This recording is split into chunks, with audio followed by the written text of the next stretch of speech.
Hello and welcome everyone to Combo Breaker 2023. We got some fantastic Rivals of Aether lined up for you. If you're not familiar, this is a platform fighter similar to Smash Brothers. It's a pleasure to be here. I am BioBurb, and they misspelled my name, but that's fine. Joined by Twalk. How are you doing? I'm doing pretty great. This has been a great event so far. This has been a very interesting bracket. Some names I haven't seen before placing in top 8 here, so super excited to see that. The event as a whole has been great. Obviously, Combo Breaker's good every year. And yeah, I'm excited to see sort of how this plays out. I mean, this first matchup is already really interesting. Yeah, I mean, Sparks 21, one of the best players, I think the #1 seed here, one of the best in the Midwest. On the Eliana, more than likely. He's got a few characters, though. He's got a few. Messing with the Maple, messing with the Shovel Knight. He's got a deep pockets, that man. He's famously had some trouble with Shovel Knight before, so I'm interested to see where he ends up. I mean, we could see the Ditto. It's possible. Yeah, and on the other side is Foxtrot, Chicagoland native. Really been popping off in the past year or 2.5. I'm not sure exactly how long. However, repping the Shovel Knight, character you don't see super often. Yeah. Definitely one that's been like underrepresented over the years, and Foxtrot as well is like not a name I'm super familiar with, and I tend to know everyone. I tend to try and go into every single scene. So the fact that there's all these new players making it to the point where they're fighting Sparks as well, it's going to be a good set. Yeah. All right. Looks like they're out of practice mode. They forgot to turn on tourney mode, as is tradition with Rivals of Aether. Yeah, right. I mean, it's the classic. Literally the classic. Yeah, we got a lot of stages to work with, only 5 to start out, though. Yeah. So, RPS, 1 ban, 2 bans, 1 ban. The remaining stage is where we will go for game #1. Merchant Port taken away. Sparks takes out Jules Veil and Gates. Okay. Yeah. Oh, no tower. All right. Got the stage skin as well, Olympia's stage. Crystal Oasis game #1 underway. And they're both playing a little back at the start. I was expecting the Shovel to just run in, but no. Very already departure from what you usually see your ranked Wi-Fi Shovel Knights. Yeah. This guy's got some fundies to him. Yeah, he is very good at sort of waiting a second and playing the neutral game, which is very important against Ellie and Sparks as a whole. Yeah, I mean, Shovel Knight is a character really good at holding space, but if you go in with those, back airs and down airs, that's pretty easy to whip punch. You see, like, he tried to go in there for that approaching back air, didn't actually get the positioning off of it, but still able to convert. Slight lead here for Foxtrot. Got the stick. Stick's gone. Explosions. Offsides? Off. Just underneath. All right, this is massive. Foxtrot going all the way off stage. Gives Sparks position back on, able to land with that overheat forward strong. And now can Foxtrot make it back? Such a bad spot to be in. Shovel Knight up B. If you don't respect it, you'll get hit like that, but it's very punishable. So Sparks should be able to hold this, but no. Foxtrot slips back on stage, and it's so close to see who gets this first stock. Yeah, one interesting thing about this matchup is that while Rivals as a whole is a game where most characters can just go out there off stage, these two especially have a lot of options for recovery, and so you will see them sort of play airball out here. Foxtrot mixing up specials and double jump up airs to get a lot of height. And yeah, you see this time, Sparks waits out the anchor, waits out the up B from Shovel Knight, and as a result, able to keep that edge guard going, get a solid 41%. Every little bit counts here because your stock is about to be deleted, and that lead is going to matter a lot going into the second stock. Foxtrot picks up Ghost Gloves, the sort of quick auto-canceling on land projectile. Big help in the neutral, also able to catch people on tech chases. Yeah, I mean, Shovel Knight is a character. You see those gems? That's money in his pocket. He spends that money, buys upgrades to his armor, buys some items, and as the match goes on, he gets stronger and stronger and stronger. So it's important to put him away early, and we see Sparks doing that. Gets the forward strong off the side. Solid lead here. 1 stock for Foxtrot, 2 for Sparks. Fox has to make this count here, but no, Sparks slips back on stage, and it's slipping away from Fox. Sparks has the set play with the mines there. Can't use a mine, but parries the anchor easily. Really good drip there from Fox to stay alive. Manages to make it back on with the up B. but you gotta find your footing. And like, sure, you got Ghost Gloves, but Ellie's got the same thing. That's baked into her kit. She's got those missiles on deck. See a big one right there, keeping Foxtrot off stage. Got into overheat. Doesn't want to commit to a large forward smash or anything, but needs to stay careful about that heat management. Steam plus mine at ledge, classic set play combo, and up air out of the gotcha situation from that Steam. When there's just a giant Steam cloud, it's really hard to escape if you're nowhere near the ground. Yeah, it's dangerous. Now, hitboxes will push that Steam away, but if there's ever a gap in your hitboxes and you go in there, you're just stuck floating in the air. And Eliana is a character, she's got that mech, she's got that vertical mobility. She'll go all the way up there. Yeah, she has like a flight mechanic, which is super different from the way everyone else controls in this game. And managing the flight and the heat that it generates is a big sort of skill ceiling that the character has. Yeah. Not often you see too much meter management in a platform fighter. It's usually, very specific characters that have that. Oh, do they want to go to the King Knight stage? Nice. Yeah. Pridemore Keep. You love to see it. Yeah, I mean, Shovel's Hono. I guess Truple is also a Shovel Knight stage, but yeah. But the music here is better. Shout out to the rats in the background. They're love the king rats. They're vibing. They're just having a good time up there. And right now, both of them going for this scrap off stage. Could have gone either way. Sparks comes out on top. The thing about Shovel in particular is like when you're off stage against Shovel, he has so many spikes, so many ways of just taking your stock really early on. But Sparks navigates his way through all of it, gets the first stock himself, and another fantastic lead here in the second game. That's prime heat management there. Overheating right as they were getting off screen to close out the stock. All right, and yeah, Foxtrot, they're just struggling so hard to get in here. And another one. Double nair into forward strong. Shovel can make that back, but you have to use so many resources to do so, and that makes you easy picking to just keep the edge guard going and get so much more damage on. Holds the heat out of the up tilt. Tries to catch Foxtrot off guard with that, but ends up getting back on stage. Double up air confirmed misses. Oh, yeah.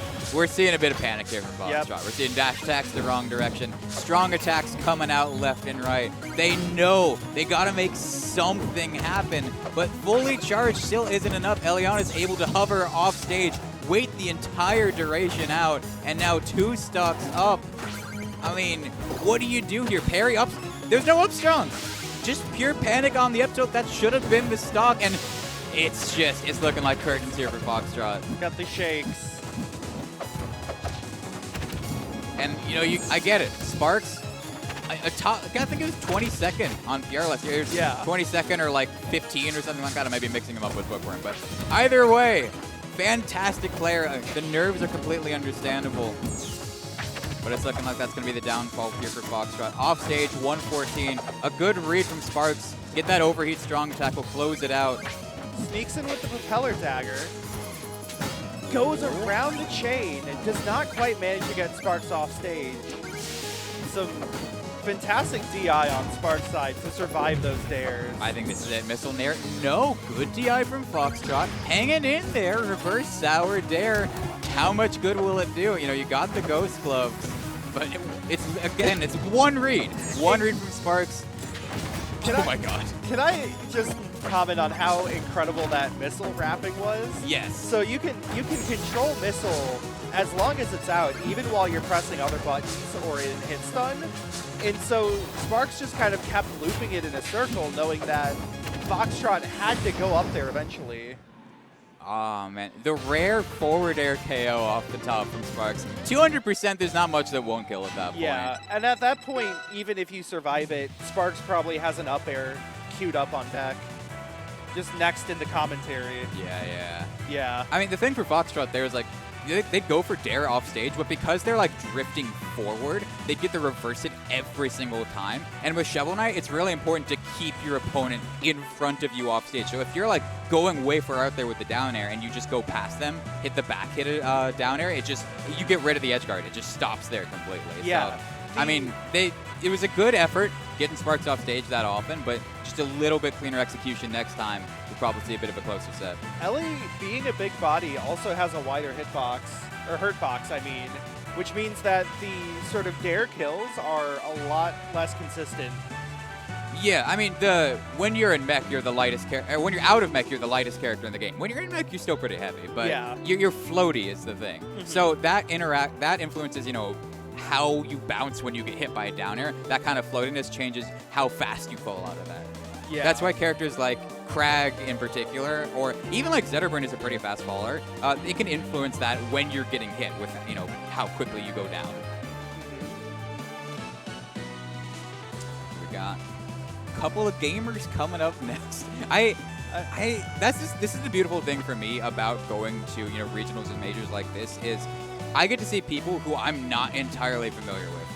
And it's always a pleasure to see. It's always a pleasure to see new faces in the rival scene. Because, like, you and I have been here for a long time. You said you've been here for 5 years. More or less, yeah. Yeah, I've been here for, oh God, it's been over 7 at this point. And to still see so many new players on the come up. I'm sure a lot of people ready for Rivals 2, getting into it for the upcoming sequel. It's always great. Oh, yeah, for sure. Looks like we're having perhaps some controller issues. Yeah. Rivals infamously a bit fickle when it comes to controllers. It'll work eventually. Yeah. I mean, that's the thing. So Rivals supports, you know, keyboard, Xbox, PlayStation, GameCube, Steam Switch controller, like whatever you want to throw at it. And so, you know, it's a 7-8-year-old game. Sometimes there's issues getting all of those controllers to work on the same setup at the same time. But eventually, we get it to work. Oh, this is 3XD. Okay. I wonder if that's Dudes then. I think that's Dudes. Yeah, okay. Dudes is a player from Champaign, Illinois, who has been absolutely popping off this past year or so. Had a phenomenal showing at One Day War, which is, I think, their first like actual tournament. Yeah. Looking to make more waves here. Yeah, okay. Now I'm familiar. Got to put the faces to the tags. 3XD on the Zetter, Dudes on the Orcane. Zetter, familiar to those who may have seen Plat Fighters other than Rivals of Aether. Yeah, I mean, he's PM Wolf. Yeah. He is literally just PM Wolf. He was the first character added to this game, and the creator was a PM player, you know, Brawl player. He liked Wolf, and so you see a lot of similarities. But with that said, he still has his own unique mechanic of setting people on fire and that empowering his strong attacks. Almost nothing is scarier in this game than being lit on fire. Yeah, being lit on fire, up strong, on deck. I mean, get a couple more hits and Arcane's at kill percent. Yeah, Dudes had to specifically air dodge up there just to avoid getting up smashed. If that happens, it is a checkmate. Yeah, and you see, you know, once you get the knockdown as well, you have to be so scared. Like, once Zetter has you knocked down and you're on fire, you fear for your life. So a bit of a rollout there. And you see 3XD is actually waiting a little bit, trying to bait out, you know, panic roll, panic carry, some kind of option that they can punish. But no luck. Dude's able to sneak in that back air and close out the first stock. Parry and vulnerability gave them enough time to raw out the back air. Seeing some careful neutral here. Orcane has a lot of safe moves that makes it hard to sort of approach him. And a very slippery play style, using the forward air reverse hitbox to get back, but gets caught in the crab move, the down smash. It's ever present. It's ever present. You always got to be aware of it because it covers so much. It covers tech in place, and it can often catch you like as you're rolling as well. So it's just, you know, if you land next to Zetter, down strong's probably coming out. Oh yeah. Bit of patience here. Just a few percent separate the two. Dudes finds a bit of an opening, but doesn't commit too hard to it. Dudes is really. Ooh. Of course, Orcane has a teleport. So when you go out like that and you commit to chasing Orcane off stage, you have to either hope it immediately kills or you have to be prepared for the on-stage gambits. Yeah. Like you see that puddle that Orcane puts down. That's just an option that, you know, Orcane can teleport to if they so choose. But that's something you can bait out as well. like you mentioned, get Orcane off stage and say, oh, I'm going to hit you, I'm going to hit you. Psych, go back on stage. And because there's a lot of lag to that teleport, you're able to punish it if they do it in an unsafe position. You see 3XD throwing out, you see dudes throwing out a lot of back airs because at this point, getting hit by even one could just mean death for 3XD. So dudes can play defensively and use that, whereas 3XD has to focus a lot harder on getting in. But an offstage scenario and not being able to edge guard as cleanly means that dudes is offstage and dead. 1 to 2 stocks, I believe? And 1 to 1 stock. All evened up here. And like what we've seen is that dudes is able to get a lot off of like random straight hits. Those hitboxes are doing work. But in terms of overall control of the game, 3XD has felt a lot more stable, a lot more just firm. And so yeah, you see that down tilt coming in there. Dude's able to get a decent amount off of it. But overall, it's felt like 3XD is just more in control. Yep. That time 3XD was close enough that they could punish the puddle, the teleport. It's going to be close. It's going to be so close. Almost dead even. Now, Zetaburn is able to get earlier KOs, and if that Shine Up Strong connected, that would have been the first game, but Dudes has another shot at life.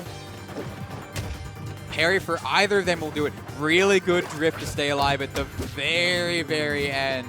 There's no puddle off stage. Yeah, no puddle. Puddle butt recovery. That one can be very stressful, but if you don't have a puddle, it's often one of your better bets. Ooh, forward strong, not going to be enough. Now 3XD off stage.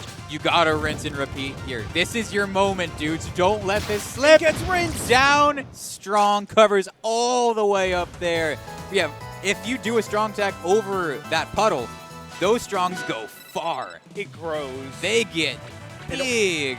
And Orcane also goes far. Yeah, true. Orcane, slippery character, water creature, has very low friction on the ground, so they're able to slide really far.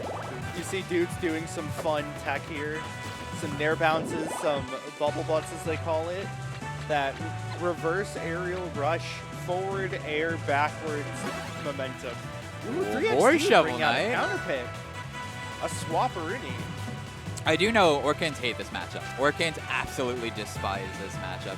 It's just like, again, because Shovel's really good at holding space and Orcanes just like to press buttons, you can't really do that if a Shovel is like back airing in place or down airing in place. If you're just trying to mash on them, Shovel has a lot of disjoint that'll contest that. Right, especially the back air. So you'll see 3XD approaching from reverse so much already even, just to sort of use that to beat out Dudes' option. It's also that like when Orcane is off stage against Shovel, like because Shovel kind of throws out hitboxes as he's recovering, you don't really have a good opportunity to actually get that teleport out because you're constantly being threatened by just getting smacked in the face. Right, and oftentimes if the Shovel Knight's committing to like a dare chain or a fair chain, you just don't have time to actually do it all the way.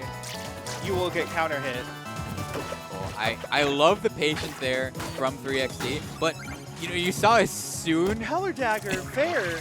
As soon as they get impatient with that approaching back air, that's when Dudes finds the opening. So that's the one thing I'm looking out for is like, that bear is so good, but you can't run up with it.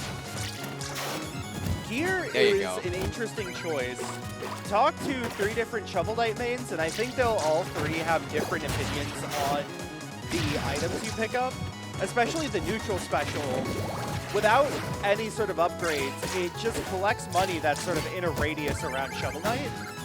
But you can replace it with either the gear, the Ghost Gloves, which we saw in the previous set, or a Horde, which is a big hitbox. Gear has the advantage of being a slow approaching projectile that you can follow behind. Yeah. And in this case, it helps deal with sort of dudes sitting back and throwing puddles like this. Yeah, it's also really good if like someone's jumping a lot, back gear just gets in their way. The thing to note though is because covering outside. Because 3XD got an item first, that gem pull, like you mentioned, that's off the table. So if 3XD wants to get more armor, you gotta manually run up to all of those gems. That's why you usually see Shovel Knights go for the armor first. But, in this case, they want the gear. Yeah. They want that safety hitbox. And you see, even though 3XD got hit there because the gear was already out, it was able to cover him as he was landing. Strong. Catches in the bear. Dudes is in a tough spot. Gets counter hit out of the tech roll.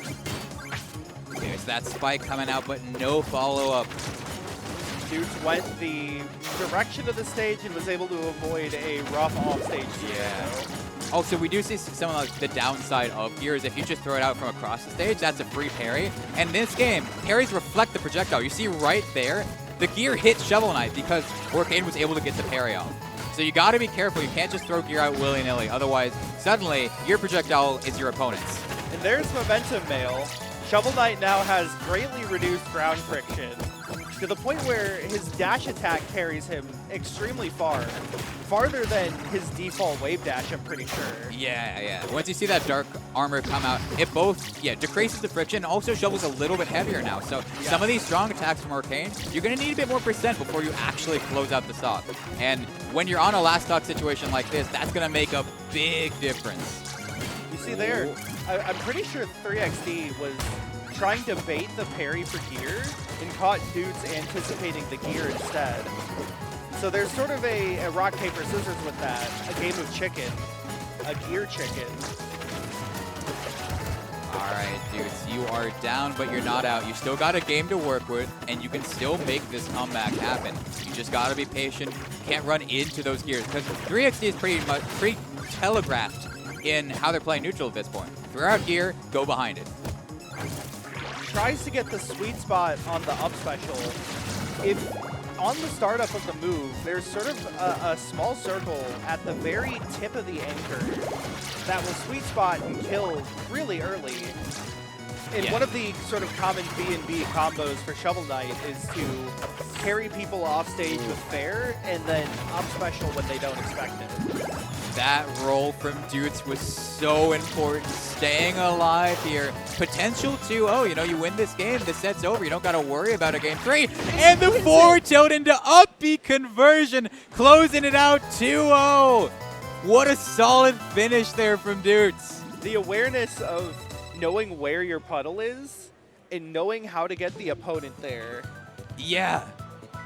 That takes skill, that takes attention. More attention than I would have at that point. Yeah,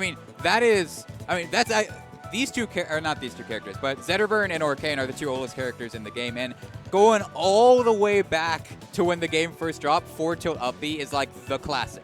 That is that is what people first started innovating, and so that's like the fundamentals of the character, but to be able to do that in a high pressure situation, last stock, last hit, beautiful. Fantastic job there, and 2-0 for Dudes. 2-0 for Dudes. And now, we have to say, don't go anywhere. We still have a lot more rivals coming up your way. We're going to take a quick break, but stick around, and you'll see some more fantastic rivals. Oh, and we're back. Yeah, welcome back, everyone. Thank you for sticking around. We got more rivals of Aether. Let's see who we got here. We got Palm. Palm a character. Oh, we got Double W and, Dingo Dial. That's a name I've heard on the come-up as of late. Yep. Double W, I believe, actually beat Bookworm to get here. Bookworm, I think, was the second seed of the tournament. So, already crazy upsets happening here. And more Palm is always good to see, because Palm is a character that really hasn't had too many people outside of Keeb in terms of representation. Yeah, let me tell you, I know Dingo Dial personally, so I'm going to try to not bring my biases into this. They forgot to turn on tourney mode. But Dingo has been in the lab since day one with Palm, since day -1, because Palm's one of the workshop characters. He's been ride or die with Palm since the beginning. And I just got to say, you're in for a treat if you haven't seen his Palm yet. No, this is a first for me, and it's hopefully, if it's a first for all of you, I hope you all are strapped in, because we got game number 1 underway right now. Yeah, all that being said, though, Double W has been putting in a ton of work with Brando this weekend. As you said, beat Bookworm, one of the second seed. Crazy upset. Actually insane.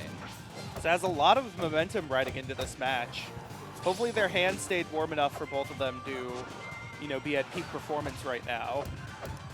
Yeah, I mean, right now, bit of an early lead here for Double, but Palm is the character that can close that gap real quick. You find a Nair. You see that opening right there. Suddenly, Rano's off stage. Suddenly, these forwarders are coming out, and this could be the stock right here. No air dodge for Rano, but not able to find the dash attack, so now situation swapped around.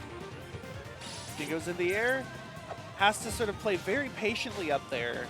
Rano has like the super jump, has options to move around up there, but Palm's air drift is just so high, especially in float.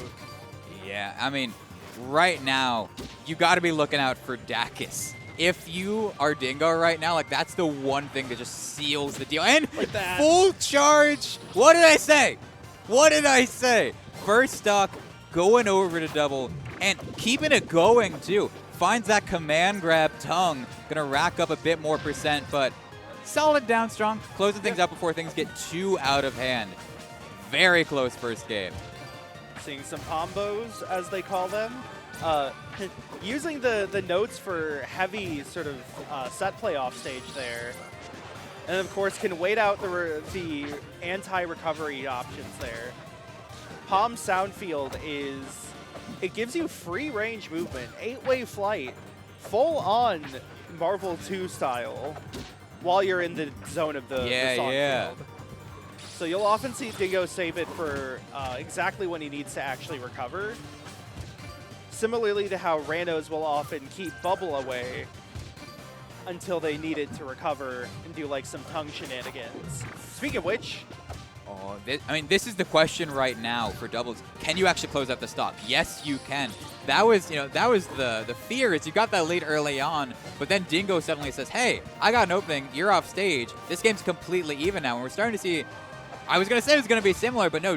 Double manages to make it back on stage. Can they get around this up air? They can. Second hit of up B going back down to the stage. Soundfield's still active. Oh my god, that up air. Stage builds a note. Oh, Nair KO off the side. I mean, that's just hard DI out right there, but I mean, not in the worst spot here as Double. You just got to get out. You got to get out right now. And you see that there's a bit of panic. Double in disadvantage keeps trying to attack through it, keeps trying to force their way back on stage, but you can't do that. Not against Palm. Not against the character that can just hover right there, get so much damage in.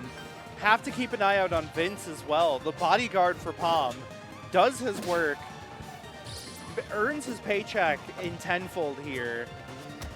Dingo uses it to cover his recovery.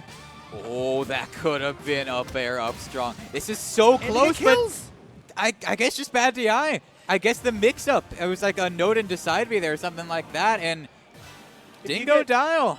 If you get hit by Vince, it's sort of Palm's oyster in order to fair, up air, kind of do whatever you want at that point.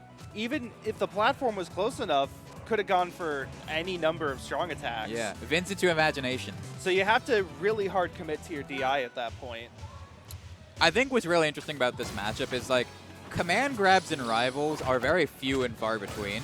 So to see two characters that have these horizontal long distance command grabs, they both have to play around that sort of range. It's a very, very unique matchup. It changes how neutral works a lot because you see right there, 20% off the tongue, and that's with no poison stacks. If you guys aren't familiar with this game, you see those needles Rano's charging up. If Rano hits you with them, or if he hits you with a strong attack, then suddenly you have those poison stacks on you. And if you get hit by the command grab, you're in that bubble for a long time. You are just frozen in time, free for Rano to do whatever he wants, build up as much damage or set up for KO. I think the stage pick is interesting, by the way. I think you see Dingo using a lot of these single notes to cover his landing, but on Tempest Peak it's a lot harder to do that because of those platforms over the stage acting like sort of roofs. Yeah, I mean, I do know Palms tend to like this stage. I understand, having the platform out there as a recovery mix-up for Double, like that makes sense, but Palm's able to get a lot out of this stage too, so you gotta be really confident that you're gonna get value out of those side flats. It is worth noting that Rano, off stage, if you go for an air dodge, like if Rano reads an air dodge off stage, he forward air spikes you, you're dead. you're just straight up dead. And so because these side platforms are close to the edge, you're able to bait that out a lot. But you see Palm is able to just kind of hover around the side flat as well, get so much value off of it, and you're almost gone. One more sweet spot fair is going to close it out. It's now or never if you double. Especially with Soundfield at just that spot, able to go up and down and around. Gets out of the way, parries the needles that time. Who knows if it was a read or panic, but it worked well enough. And now Dingo's on the move. Yeah, Dingo's not letting this momentum go to waste. It just feels like, again, like Double keeps trying to force his way back in, get something, get some opening, but the patience is there from Dingo every single time. The reversal off stage too, and this side plat's just not doing Double any favors. Oh, into the bubble, into the bubble. Reno is able to DI into that bubble, which, you know, slows the knockback. Give you one more shot at life, but turn around fair, closing it out 2-0. And it was a really, really good effort. But Dingo Dial, you weren't kidding. Putting on a show for us. Yeah. Palm is, since it's such a rare character, you don't often get sort of matchup experience against her as well. But Dingo, even then, pushes the character pretty far. It's just hard to get back when you have the full armada of 4 notes, a bodyguard who can grab you, and whatever button Palm decides to press. Yeah. Yeah, I mean, the thing I love about Rivals is that every single character has such a uniqueness to them and how they play. And so, like, you look at, and this is no disrespect to Smash as a game as well, but a lot of games in Smash, you know, a lot of characters have very similar moves to them. A lot of sword characters have very similar, similar kind of play styles in what they want to go for. There's just, minor differences in how they achieve that. Whereas in Rivals, every single character has their own flavor to it, and you got to learn how to play against everyone. So while we do have a relatively small roster of 18 characters, there's still so much uniqueness within that. Looks like we are coming up on Sparks Dudes. This is another matchup that's famously bad for Ellie, because those bubbles that Orcane shoots evaporate steam. Notable scientific fact, bubbles remove steam. Try it at home, kids. Yeah. I mean, as we all know, water's heavier than steam. That's just, it makes sense. Yeah. You throw a bucket of water on steam, what do you think's going to happen? It's going to get out of the way. Exactly. But the question is Sparks even going to go Ellie? Because Sparks, he's been on the Maple grind. I don't know if he's still committed, but again, he's got options. He has been feeling his Ellie today. Yeah, he was on the Ellie earlier, but he's like, Ellie Orcane is a little awkward. I'm not going to lie, just because Orcane, just by default, gets really, really long combo strings, and Ellie is one of the biggest bodies in the game. Right. So if you let Orcane touch you, you're taking 50, you're taking 60, and then, puddle up strong, or, an up air at the top, you're just gone. That's the thing about Ellie, is Ellie usually is comfortable going near the top of the screen, but Orcane as a character, that up air is dangerous. And if you are, if you're just hovering like, I'll get away from you up here, and you get red, you're gone. It doesn't matter how heavy you are. Right. Other things to look out for are when Sparks has to commit to an offstage combo, Dudes has the option to teleport back to the puddle. So I think Dudes is going to try to DI away offstage earlier. Such as that. Yeah. I mean, this is where the matchup can work for LA. You get Orcane off stage, you're able to cover so much with your missiles, with, forward tilt, with steam. You can put a mine on top of Orcane's puddle, and just, that's a projectile that you're able to blow up with your own missiles. So, like, you have options of how you deal with Orcane off stage, but if you let Orcane slip back on, that's not a good sign. Right. Dudes hits one of those strong tail smacks. Tail whip does damage in this game. All right, and I like the patience here from Dudes. Like, you know what your win condition is. We saw earlier, forward tilt upbeat. This is prime position for it. Put Sparks in the middle between you and the upbeat. But no, like I said, that up air will just seal the deal for this first stock. And this would be an insane upset if Dudes is able to close this out. carefully the shortened forward special, but did not manage to make it all the way back. The Ellie wall continues. Kicks the mine off the ground and lands it in mid-combo. But Dutes had plenty of time to react to that missile. Yeah, I mean, really good damage there. But yeah, with Ellie on his mine, if you stick that on someone, it's going to stay to them unless they parry, unless they're able to get some sort of invincibility. And you saw, you know, Dutes was just ready for the missile, parries it, the mine is no longer attached, and so that's something you got to be aware of if you have this stick here. Like you see right there, you see that mine attached to Arcane. You wait long enough, it's active, missile explodes into the up air. Crazy, crazy combo, and it's enough for Sparks to close out the second stock. Catching Dutes with a lot of these down tilts. That has a much higher hitbox than you would think just looking at Ellie's down tilt. It's a big shoe. And the big shoe hits quite high. So it's a pretty effective anti-air.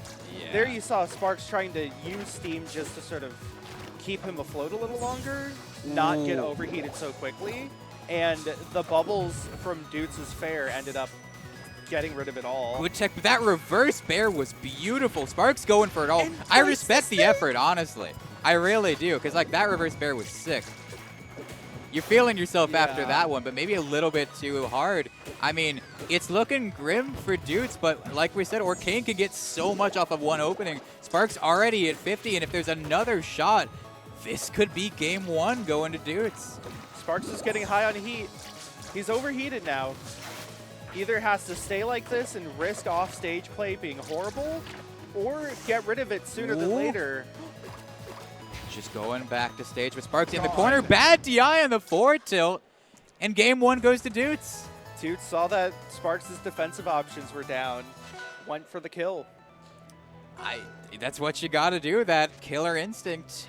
When Ellie is in overheat, she loses access to her flight and all of her specials except up special. Yeah. But up special is what puts her in that vulnerable state with the vulnerable snake. Yeah, and when you see that snake in the air, snake in a mech, I mean, I guess no longer at that point. The snake on a plane. Yeah. Cleaner start here for Sparks. And again, like, this is what you got to do if you want to make this matchup work. You got to get Arcane off stage and make that work. But Sparks has been dropping the edge guards.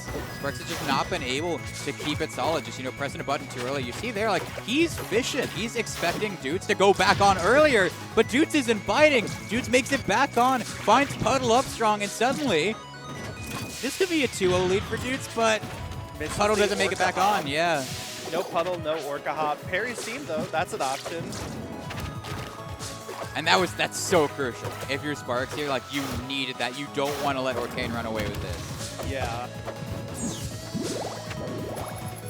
But with all the constant sort of using of missiles to keep space and prevent Arcane from doing, you know, whatever they want to do, Sparks often ends up off stage with just a little too much heat. Can't even get back there. I think he burned his double jump. I think he was expecting to be able to. I mean, I guess he has hovers and no double jump available to him, but like it must have been like an air dodge or something that he was expecting to come out, just didn't. And now Sparks is down to his last stock. The thing is, well, like the reason why that's so important is because Ellie, you know, has these long range attacks and that kind of zoner archetype to them. Ellie's approach options aren't the greatest. You know, you can still go in with approaching, you know, Nair, approaching Dare, all of that, but it's really whiff punishable. So the pressure is on Sparks to go in, and he does find the opening, but it still gives room for Dutes to play it back and try and go for a whiff punish. But no, Sparks is finding every single opportunity he needs to claw his way back in this second game. Dutes is stuck. Has to be super careful of the missile. Looks like Sparks is not committing to the missile, however. At that point, you have to choose whether you DI the combo or pull the missile in. And at high percents like this, it's usually not worth pulling the missile in. Sparks is getting so much value out of charging that missile, but we got to get more on that later, because right now, this is the last stock, last hit situation. Down strong and not enough. The outward hit is going to send Sparks to the corner of the screen, but Sparks almost in overheat. You got to up B now.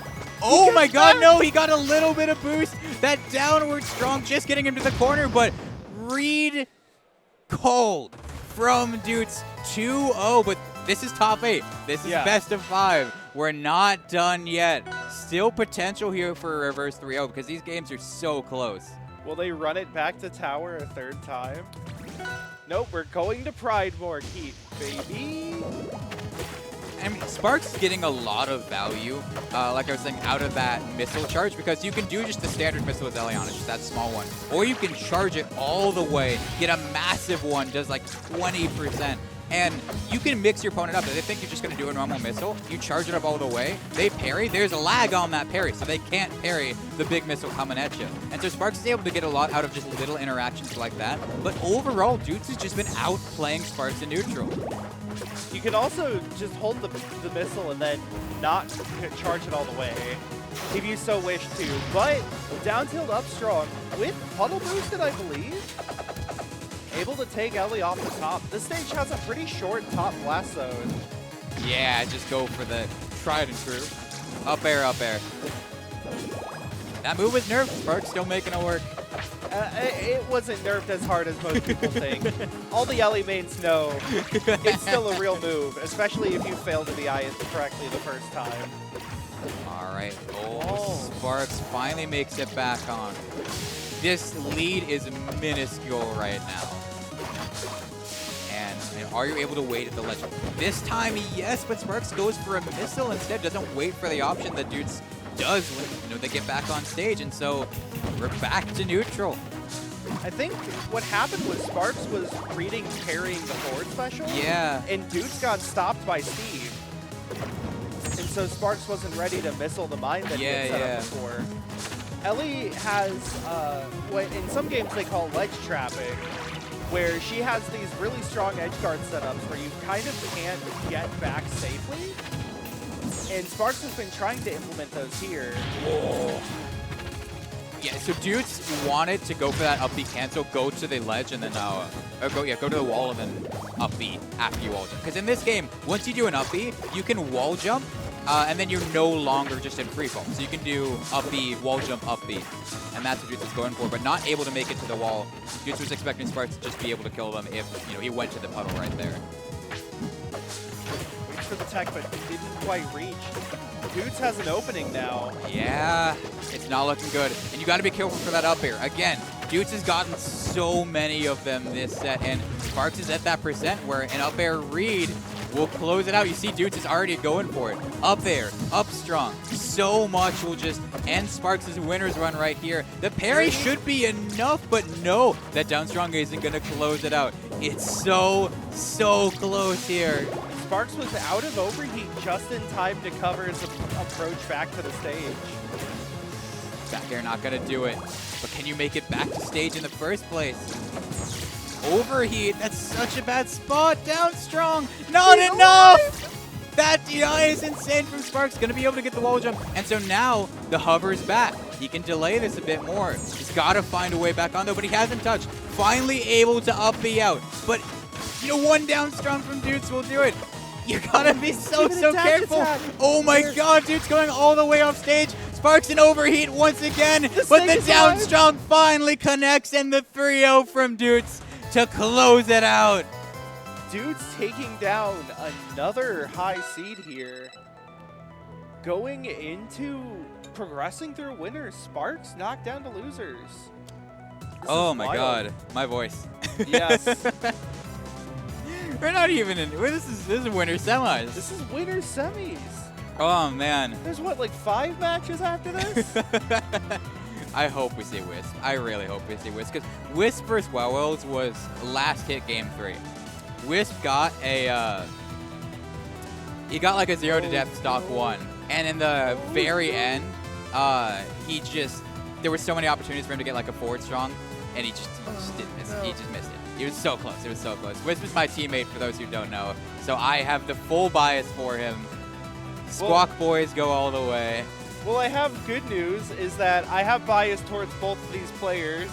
The bad news is this is going to be a team kill either way. Oh, no. We have Wowells versus Dingo here. Dingo previously on stream. Wowells recently RCS top 50 placed. Been pushing the raster here.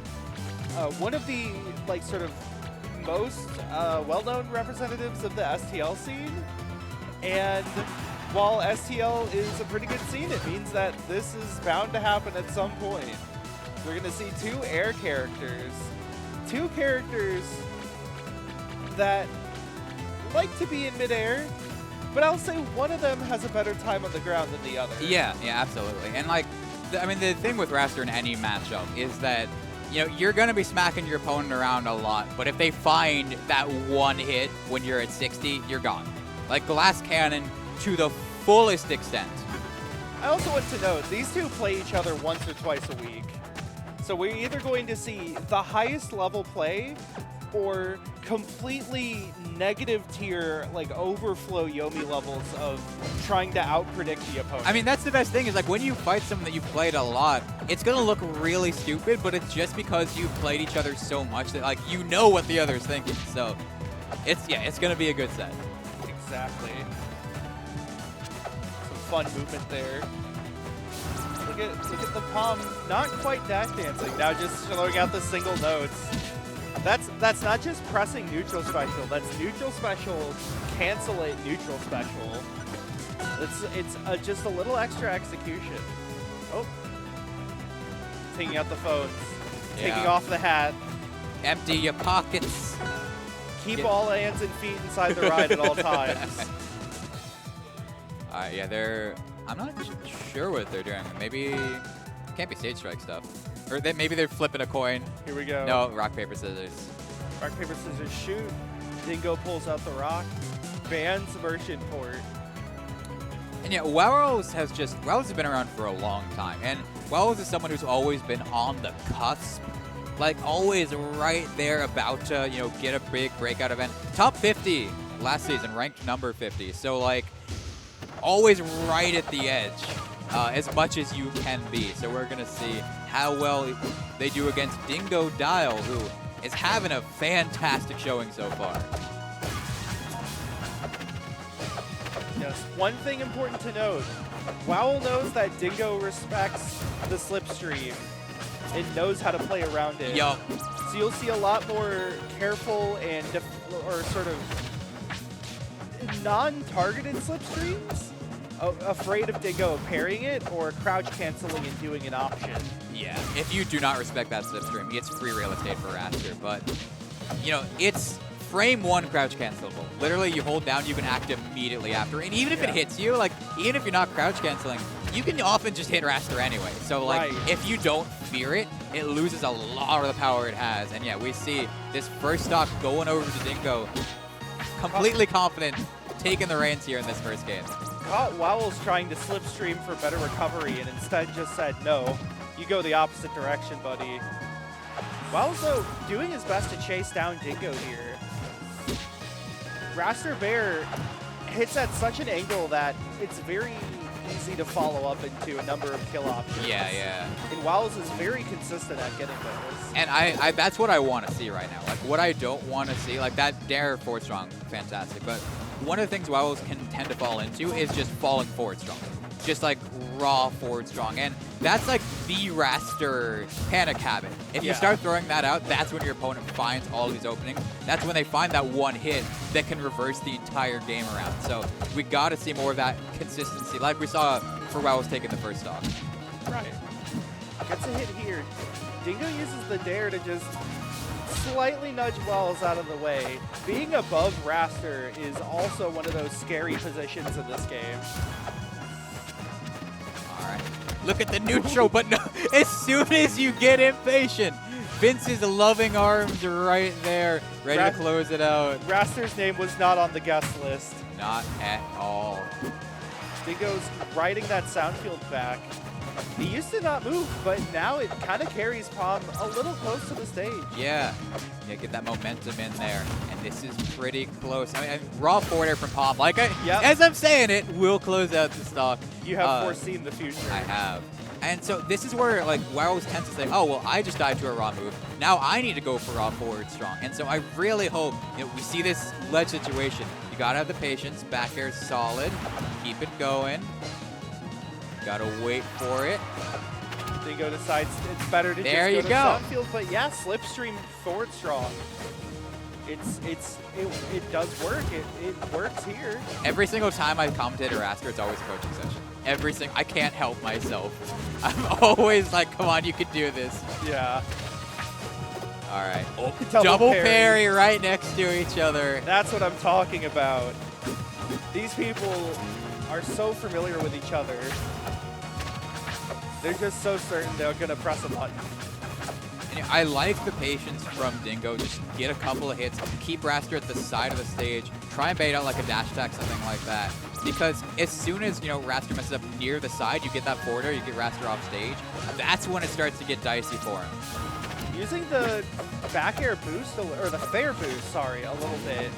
I don't remember the exact funny name for the tech that they have come up with. However, if Palm lands during fair, you get a little bit of that momentum while you're sliding across the ground. Oh, there you go. Back air up strong. Just DI in on that. That's all you need. Wells takes game 1, wearing the Air Rivals shirt, by the way. It's a great shirt. Yeah. Rivals merch is always fantastic. He's repping his guy, holding the team on his shirt there. Raster, of course, was the first Air Rival added. My boy, deep my child right there. Going to Spirit Tree. Oh, I like this pick. I actually really like this pick. Forward air just destroys you. Up air demolishes you. And the thing is, like, because Palm is such a light character, I think this works really well. Like, Raster versus heavy characters may actually kind of like to go to these smaller stages, but versus lighter characters, I think it works really, really well in Palm's favor. Right. It's also incredibly hard to maneuver around nodes, because even if they go under the platform, they cover up so much area that the moment you try to plat drop, they just hit you. Yeah. Bit of mix up there as well, like off of the up B. You have that platform to work with. Yeah. Trading dash attacks now.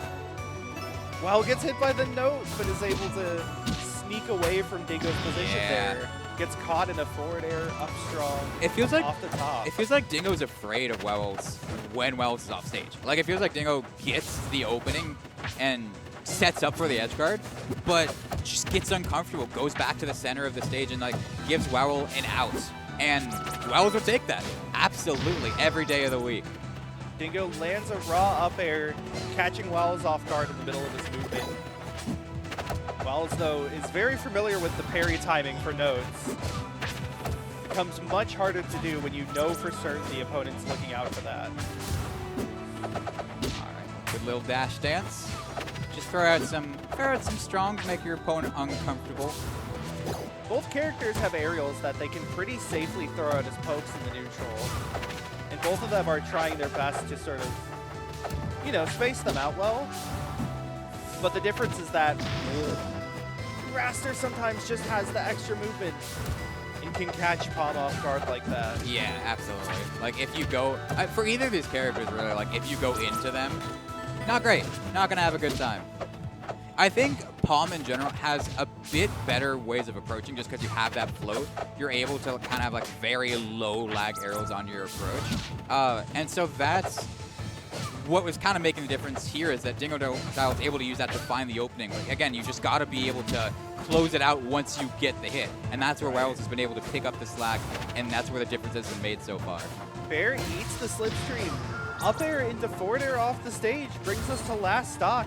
Oh, the spooky the bird. Yeah, we got the new last stock stage transition. Yes. Just added recently. I'm so glad to see more of these. I love this. And it shows the intensity. It shows how close this is right here. I mean, 50%, this is KO percent if you're at the right spot. You can't sleep on Palm right now if you're Wowels. All right, up air not going to lead into anything. Oh, reverse fair for the approach, but the air dodge comes out. That confirm has happened too many times. Dingo was ready. Just goes over those fairs. Oh, yeah, you got to look out for that down strong. Good stall, but no note field to work with. Because that's on stage, you can't put out another one. That's free real estate. Yeah, Dingo was unable to get the sound field back and had to commit to just regular moves.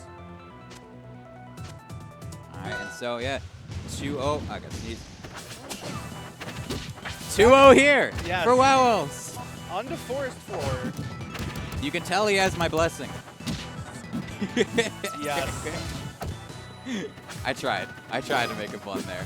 No, I understand. I understand. Dingo, though, gets balls off stage.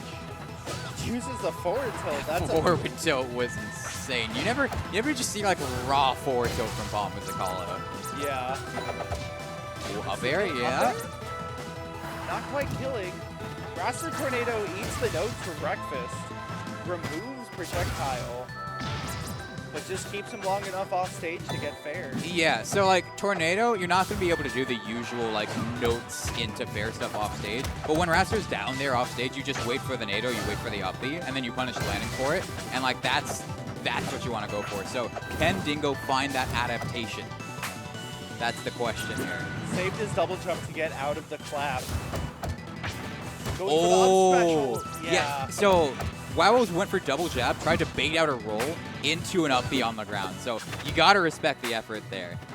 Yeah, the jab panic into up special is sort of a Raster. It's in the Raster playbook, maybe Yeah. not in the first 5 chapters, but WoWs loves to pull it out in situations like this, where he thinks he's shaken the opponent. Oh, and yeah, this is where it can get kind of dicey for Raster. Once you're like at that 150 range, you're not going to find the usual kind of aerial into strong, so like slipstream into strong from like way across the stage. You gotta be creative. Now, back air on its own will actually start killing around here. Jab 3 will start killing around here. But again, you can't just go for the raw forward strong either, because that's really easy to punish too. So it's like, it's rough. You gotta get a hit to hit Palm off stage, and this is what you need right here. You need to take advantage of the spot, but raw forward strong knocks you off stage, and this should be a KO, but no. Again, Dingo's not ready. Dingo's not able to wait for it. In the just raw scraw up in the air. Yeah, like it's just panic on Dingo's end. Not able to punish this, but still, you have a stock, like a full stock lead right now. Panic at the Dingo. However, it is now even. All right, thank God you know the DI for that. Thank God Yes. you know the DI for that. Yes. Down it early, up it late. Everyone in Twitch chat who gets hit by that, there you go. You're welcome. Well, That'll be $25. Everyone in STL except me knows how to DI the tornado. It's sort of just one of our trade secrets.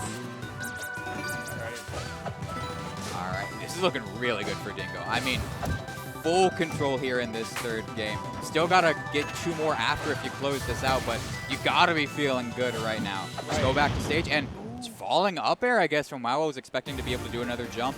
No such luck. Dingo takes the game 1-2, pushing forward. Yeah, and you got 2 counter picks right now if you're WoWels. Honestly, I would go to a larger stage. Like, I think if you go Fire Capital right now, that's kind of perfect for you. Fire Capital, you got Frozen. Tempest isn't, I mean, Tempest is, again, it's not awful. I do think Palm can get a lot of value here, but against her, I think it makes sense just because you don't have to worry as much about those up airs off the top in particular. Right. You already see WoWs using the platforms for some creative plat movement. However, the double sound fields to maneuver and up to that platform there off the side. Yeah, like that's the only thing where it gets awkward is like, you know, if you want to go for that down strong off stage, that platform's just in your way. It's just a barrier that you cannot cross. And so that can make edge guarding a little bit awkward, but it depends on what you want out of the stage. And if you want just more consistent, to live more consistently off the top, perfectly fine there. Up special catches out of the combo there. Bit of a combo break. Bit of a combo breaker, perhaps. If you end up special, or no, if you pass through sound field during up special for Palm, she is able to just continue flying, whereas normally she goes to the special fall. I don't know if I've ever seen that up B like angle in my life. Yeah. That's a unique one. That's a unique one right there. But yeah, 2 stocks apiece, 0%.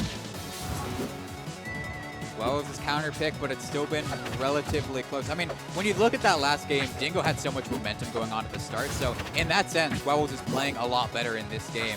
Gets the parry, but does not have anything ready for the punish. Instead, Wowles is off to the side, able to get in. A lot of just scrappy hits here. Both characters using a lot of burst movement options. Down air, but nothing off of it. Both of them just kind of feeling each other out, getting stray hits when they can. But that's not really what you want as Raster. Like Raster, you need those kind of big, long, drawn-out strings. Palm's happy to just take the trade, get you in a better position. Goes just under the 4 strong. Oh, the DI mix-up!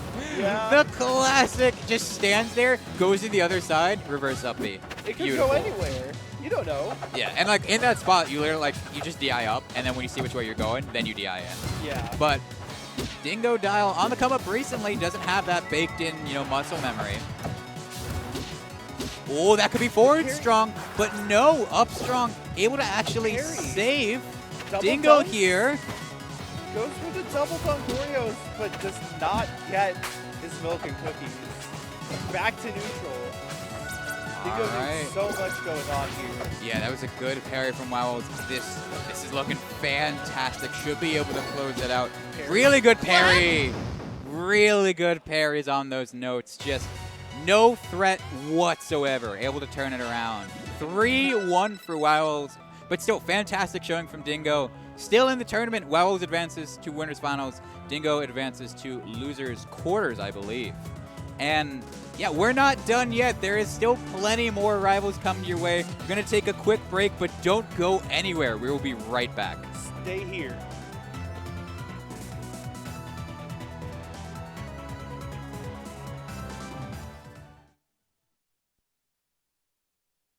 Yo, you see that overhead? Oh my goodness, That nobody was crazy. blocking that. Ooh, I definitely got hit. That was wild, man. These matches have been great. Oh, absolutely. You know what?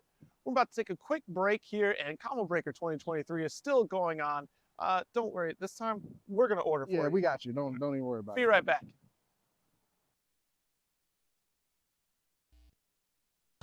Don't forget to head on over to the Combo Breaker shop to check out all the amazing merch. But don't delay, because that merch is gonna go quick.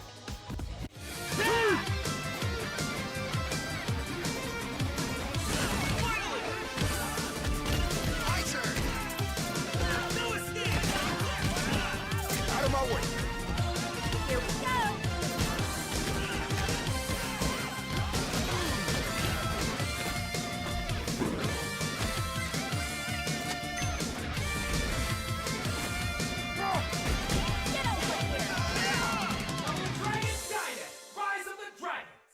Welcome to the Chipotle Challenger Series featuring Street Fighter 6. Grab a friend and play against the best for a chance to win over $30,000 in prizes, free Chipotle for a year, and a paid trip to Evo. Sign up today at ChipotleChallengerSeries.com.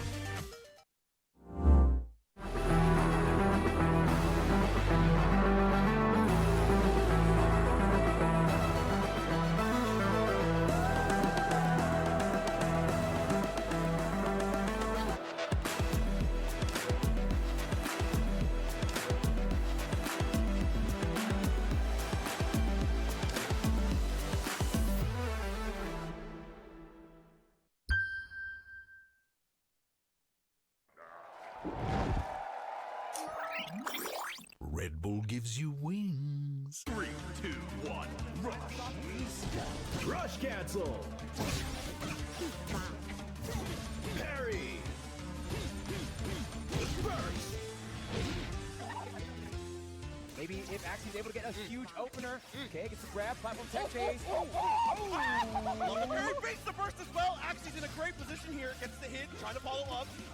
It does get it! Axie popping off!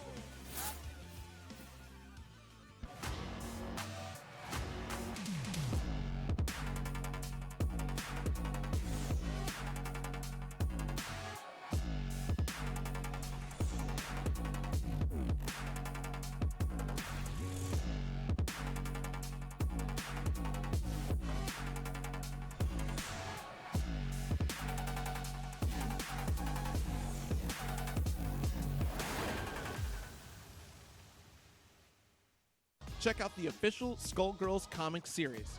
Available now on Webtoon with 20 plus episodes, and the series is still going. Mortal Kombat 1 ushers in a new era of the iconic franchise with a new fighting system, game modes, and fatalities. Discover a reborn Mortal Kombat universe created by the fire god Liu Kang, featuring reimagined versions of iconic characters as they've never been seen before. Sign up via the QR code or at the website on the screen for a chance to join the upcoming Mortal Kombat 1 online stress test. And we are back. More Rivals of Aether top 8. Approaching the top 4. We have one more match before that happens, though. One more loser's side battle here, I believe. And this one is very hard for me because Yes. it's my teammate Wisp versus Sparks, who has been a dear friend to me for a long time as well. So I have so much bias in both directions. I'm probably gonna pop off if Wisp wins either way, but yeah. it's gonna be a banger because Wisp as well. Like, he's been everyone is afraid of him here. Yeah. Literally everyone is afraid of him here. He's been on the online grind for a very long time. He won I think the intermediate bracket at Heatwave. He's so close every single time. He's one of those players on the come up, and he's a good friend of mine too. So I'm gonna be cheering my best for him while still trying to be somewhat objective. Right. Also showing off some great Claren tech there. I think I saw an Axmos drop. I saw the instant mask takeoff. Really putting on a show. Oh, he loves his taunt cancels. Oh yeah. He loves slide off taunt cancel. It's the worst because I'm playing friendlies with him, and then he just fucking taunts like 5 times in a row. Pardon my French. Pardon my French, but je suis excited for this one. Le omelette de fromage. Okay, so going into this, in a recent update, the same one that has made a lot of the other changes we've discussed today, like the Ellie hacky sack mechanics, that circle was buffed. Yeah. Creates a greater stun around it when you actually hit them, similar to the tipper stun, and it reflects projectiles now that hit the border. Yeah, so it changes the LA matchup significantly. Like, this was already a matchup that people kind of like for Claren because you have the no fun zone, but now it's even less fun. Yes. Complete the opposite of fun. Really It's good not weight just there the from Sparks, outset. by the way. Yeah. Like, Sparks, Wisp loves to do timing mix-ups for his landing because a lot of people aren't ready for it, but Sparks more than capable. But Wisp closing out the first stock here. Reminder, Sparks is the #1 seed of the tournament, so this is gonna be a banger either way. Yeah. Sparks and Overheat can just not quite outspace Claren moves. There you go. Gets the roll in as well. And look at that little bit of patience in Wisp, but then he swings. Both of them, like, they have these moments where someone lands, they're both staring at each other, and it's just who swings first. Yeah. Who's less patient?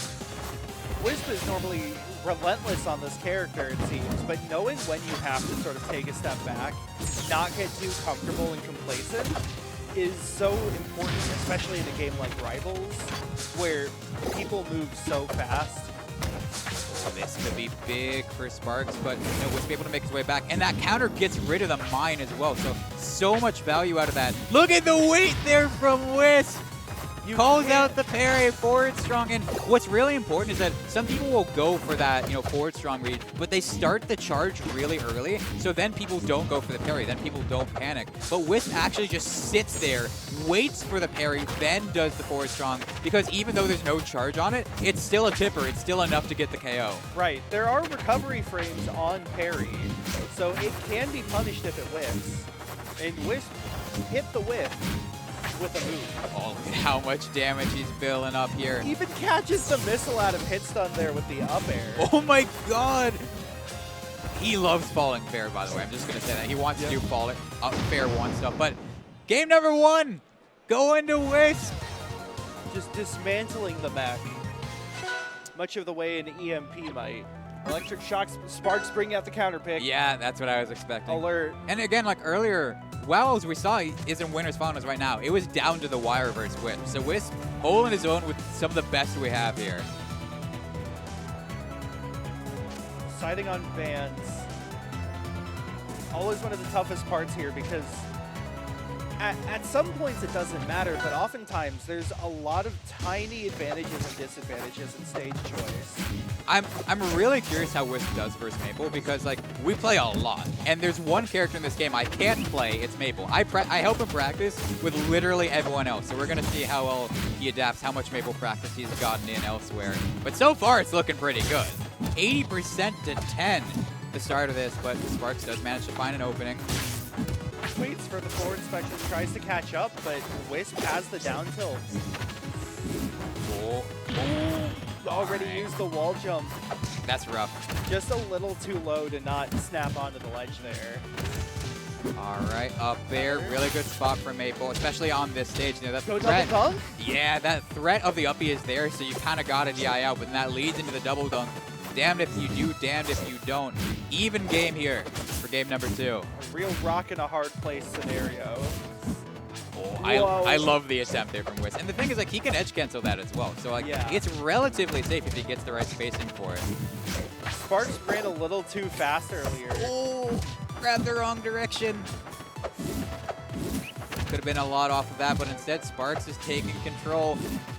Bit of a misinput, I'm assuming, for that down air, and suddenly this game, which was looking so solid for Wisp at the beginning, is much more in Sparks' favor. He's got to turn it around right now. Sparks is showing signs of life.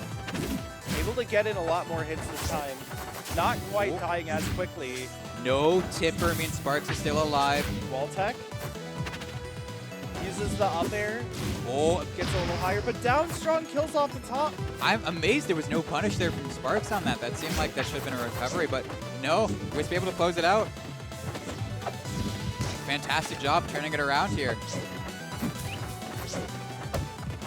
All right, what are you able to get, Sparks? Air to airs with the bear, gets him off stage. Wisp parries Lily, no longer marked. Sparks. I mean, Sparks is looking for that mark right now. Yeah. Like, it feels like, you know, you just got to go for a raw hit otherwise. But, you know, you give Wisp some time, he gets this opening, and his punish game, solid. So consistent. And you see, he's trying to go for like an Axmos drop thing up there as well. He's trying to style in the middle of the tournament set. No biggie. All right, Sparks off stage, tech into forward strong. What's the recovery? Just goes up high, makes it to the platform. Really good drift back there from Sparks. Tether nair. There's not really a good way to deal with that. You just tether, you get naired, and you die in most directions there. All right, Mark is on Wisp, but at that point, you know, you're still fine to wait it out.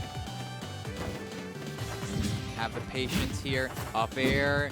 Sparks uppies away from the second up air, and now Wisp is at the corner of the stage. This could be so, so bad. Sparks able to get the drift back into the upper, gets a lot of damage, but Wisp gets out. Up Streckle does not quite kill yet. Sparks in a tough spot, narrowly away from This could be that up so air. bad. No air dodge for Wisp. Forward tilt. That's Air Armada! That's an Air Armada moment right there. Air Armada! That does not go all the way to the ground. It's in the sky. Oh, and like the thing is, like, Wisp was just getting pushed into the corner every single time there. Like, he had such a lead, but he wasn't comfortable going to center. And so Sparks was totally happy to take advantage of that. And that's like Maple's win condition is get you off stage, go for a double dunk on Air Armada too. It's like, there's so much that can go wrong. You just get bopped once off stage. Sparks chose the stage, saw the route, and followed the GPS here. Now on the Tower of Heaven. All right, and like we saw the start of that last game, very solid lane with Wisp. So we're gonna see if there's a repeat here, able to close it out better, or if Sparks just has the momentum now. Wisp already committing a lot to doing a lot of platform control here. We saw that a little bit in Air Armada last game, with like following Sparks up and doing a nair or an up air, but it's a bit easier to do it here, especially because the up tilt kind of hits a little higher and better.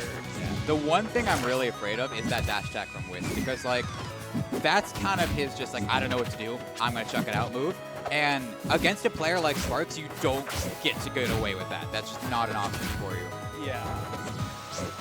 All right, waits gets out the wall fling. Down tilt in there. But again, it's like Sparks has so much more stage presence here than Wisp does. Like, you can just feel the fear.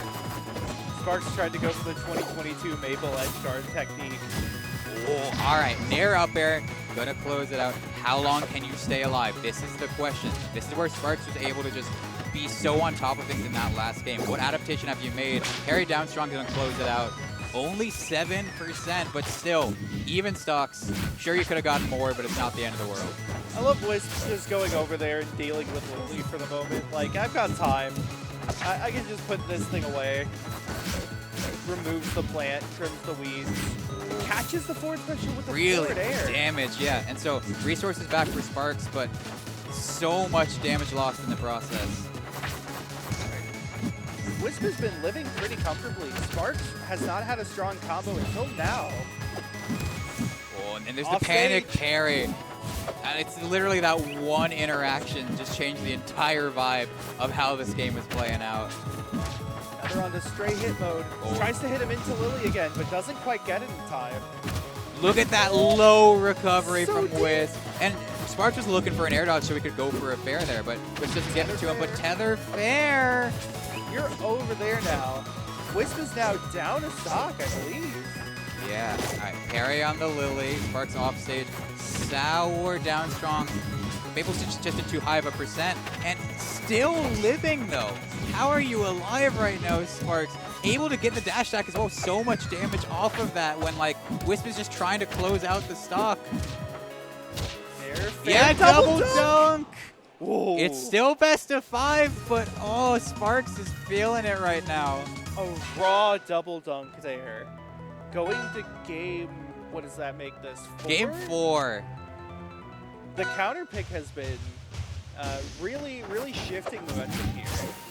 It really comes down to the offstage stuff. Like, Wisp needs to be more comfortable near the side of the stage if he wants to close this out. Good edge cancel there on the dare. Edge cancel, you're not going to get punished too bad. Off stage, but one of the things that Sparks is really careful about is waiting for Wisp to commit the up special, because that hit is surprisingly big that you can't really air-to-air it the way you can some other characters' recoveries. All right, down strong should close it. Yeah, on this stage, on that platform, that's enough. Oh, I love that. Look at that tomahawk all the way down into the up tilt. And this is good damage. Second hit of up B, just backs away too. Doesn't want to risk it, has such a big lead. Totally fine with playing the long game here. And look at this lead. Look at how far this is going away for Wisp. This is exactly what I want to see as the biased commentator and his friend, but not what Sparks wants to see one bit. Wisp is now just waiting for Sparks to get anywhere close to the Oh ledge. my god. There's a sort of box there around the top of the ledge that Wisp is protecting with his life like a goalie. Down air spike. And again, not going too far. You know, some players would go for like a double dare there. Not going to risk it. Just going with what's consistent. Only 50% to his name. Up is not going to KO just yet, but again, it gets that damage that much higher. And now, one more up B will do it, but the up air does it on its own. 50% 3-stock from Wisp. It's 2-2 with Sparks. Either way, this is going to be an explosive ending, I'd have to say. Oh, is Sparks thinking about the swap? Hovering. What do you go to? Because, like, he swapped off the Ellie after game 1, after he lost. So, like, 0% win rate based on sample size 1. We are not yet about to see the secret Sparks swapperoo. He is not ready to unleash that to the public, apparently. All right, and so, yeah, game number 5. Oh, we could see FD. I wouldn't be surprised. Yeah. The ball's in Wisp's court. Is he going to take it? I mean, it's Sparks' pick. I think Sparks is going FD. Oh, it is Sparks' pick. He lost. I forgot. I've got short-term brain here. Oh. I'm ready just for this. We're on the train. So this stage can be a little awkward for Claren because if you want to get that up strong, you got to space it perfectly. Up tilt doesn't reach the top platform. There's a lot of stuff that won't reach that top platform. So a lot of Wisp combo game, like, it's going to need to be strictly on the ground, and it gives Sparks an avenue to escape from some of this up tilt stuff. Yeah. If Sparks' sort of vertical movement to get away from Wisp has been in question the last few games, this is where it's going to be impacted the most. Good DI. Such crucial DI. But can you even make it back? There's no air dodge. Jab just out of range. We see the side blast zones of this stage coming into play, keeping Wisp alive a little bit longer, but no air dodge, no jump. Means that first stock is going over to Sparks here. Wisp needs to come back. Gets second hit up B. Almost gets it into the up air. So important. One thing though as well, Sparks has those falling bears that on Maple are so hard to read. She goes so far when she runs and then platfalls. That was so close to being a sweet spot there for Wisp. That would have equalized, but no, we still got to work for it. And the panic roll is not what you need right now. This could be an easy 2-stock lead for Sparks if Wisp isn't careful. Just parry Lily. Oh, Nair. But he can't find the conversion. He's just swinging and missing. Gets the mark, but the up air. Oh, Wisp is able to no. DI away, but Sparks just catches him back on the way down. I mean, we saw last game was a 3-stock for Wisp. He's got to play that well starting right now. Yeah. At this moment, that up tilt isn't going to reach. It's not going to reach, not on this stage. maybe he was trying to call out the flag drop, but Sparks has been spending a lot of time not pressing buttons this game. Yeah, and it's really come back to bite with. Oh, okay, there's the air dodge. Side B, good parry. What do you get off of it though? Not much. You just get Wisp, or you get Sparks in a bad position. Oh, fair. This is everything. This is everything right here. Forward air, or forward strong tipper. Gets forward tilt tipper as well. You gotta make this work. Resources back for Sparks. He has an air dodge. He has ways to stall here. All right. Still off stage. Still off stage. Still out of there. Getting hit by a lot of weak hits. He's keeping it going though. He's rinsing and repeating. There you go. Untouched 0 to death. And this is still doable for Wisp, but Sparks, iframes. You gotta be careful. Wisp also dropping the mask. You thought nobody would notice. Wisp is ready. Needs the power up. Okay, that's so crucial. No Lily on the ground. No setup there for Sparks. This is still doable for Wisp, but again, if Sparks gets an offstage read for fair, that's it. If Sparks gets a parry, that's it. Okay, double jump is still there, but this is an easy recovery. It should be an easy edge guard for Sparks. No resources, and that is the set for Sparks. Sparks was way up there in the root. You gotta love Maple there. Oh, man. It's just kind of there, you know? Out of sight, out of mind until suddenly surprised from the ground. That was so good from Sparks, too. Like, getting that root to hit Wisp back off stage was perfect. Wisp, though. Shoutouts to Wisp. Put on such a good showing this weekend. So many upsets. Such good play. Oh, my God. And that's going to do it for now. That's going to take us into top 4. No, we're still here. We're going to take a very small break. Feel free. You know, it's been great having you here. I'm hopping off in a second. You're about to have a brand new commentator pulled in from the back. But that does it for me. Stay tuned for Rivals Top 4. We've got, what, Sparks, Wowls, I don't even remember who else. We'll figure it out when we get there. There's so much happening. But until then, stay tuned. And stay tuned for those sick advertisements. See ya. What is up, Combo Breaker? Also, shout-outs. I know that we are on Yipes' channel. Huge honor for that. We've got Rivals of Aether top 4.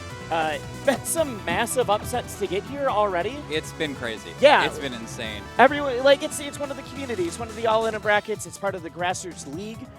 But it's one of those, like, well, it's not official rival circuit. It's not this.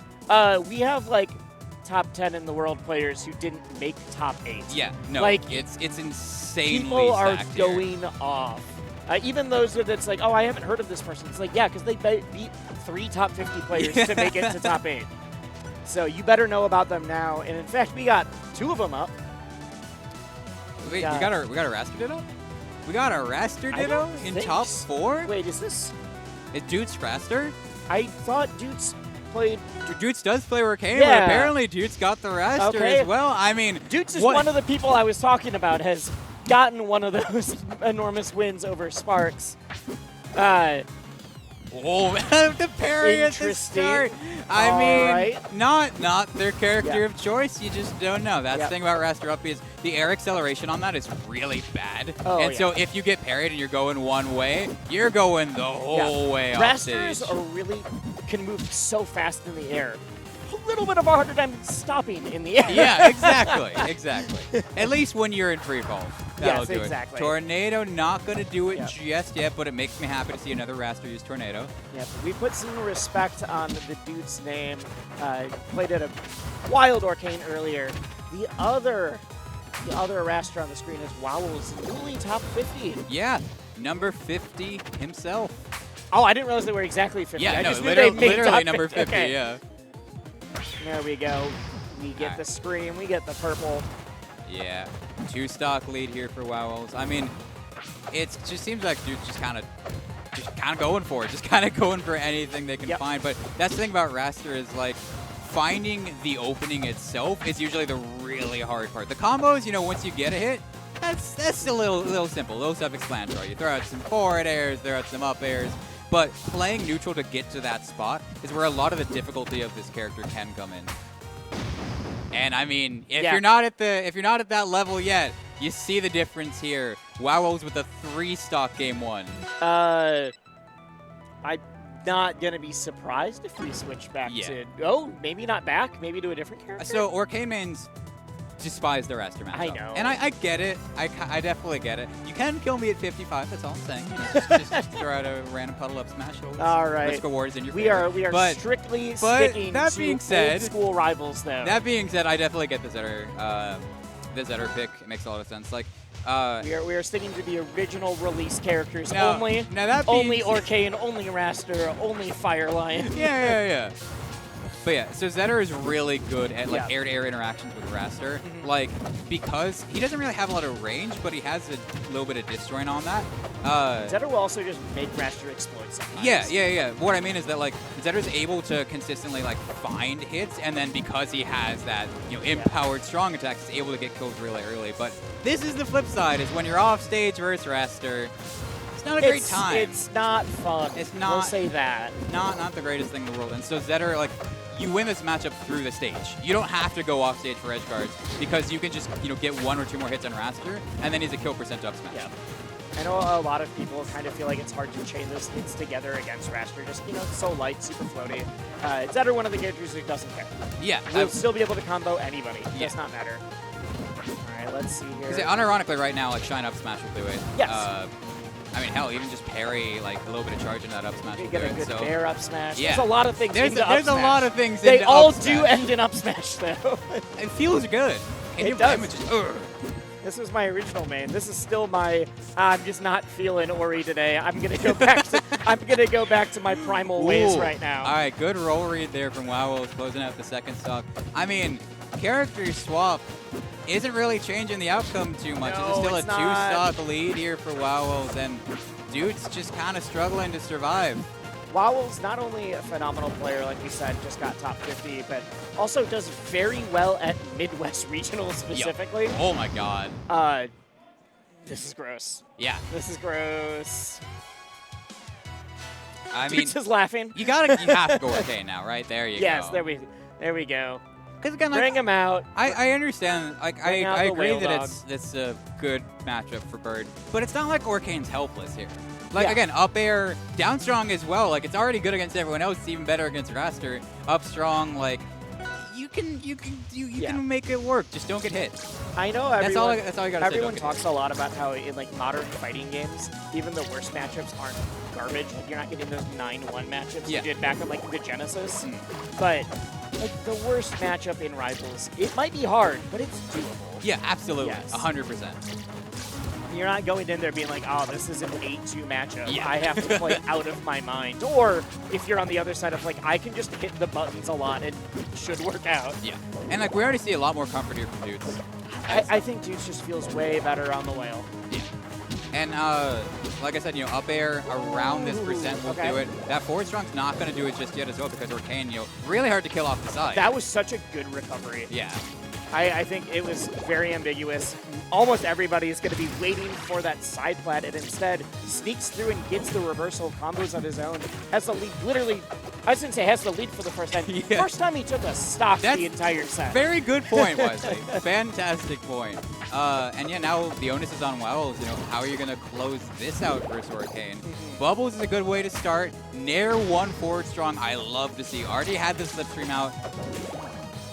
Is that one of those that really only works if you have slipstreams available? Yeah, it's only really consistent then. You can get it if they're DIing in at pretty much any percent, but for that kind of confirm.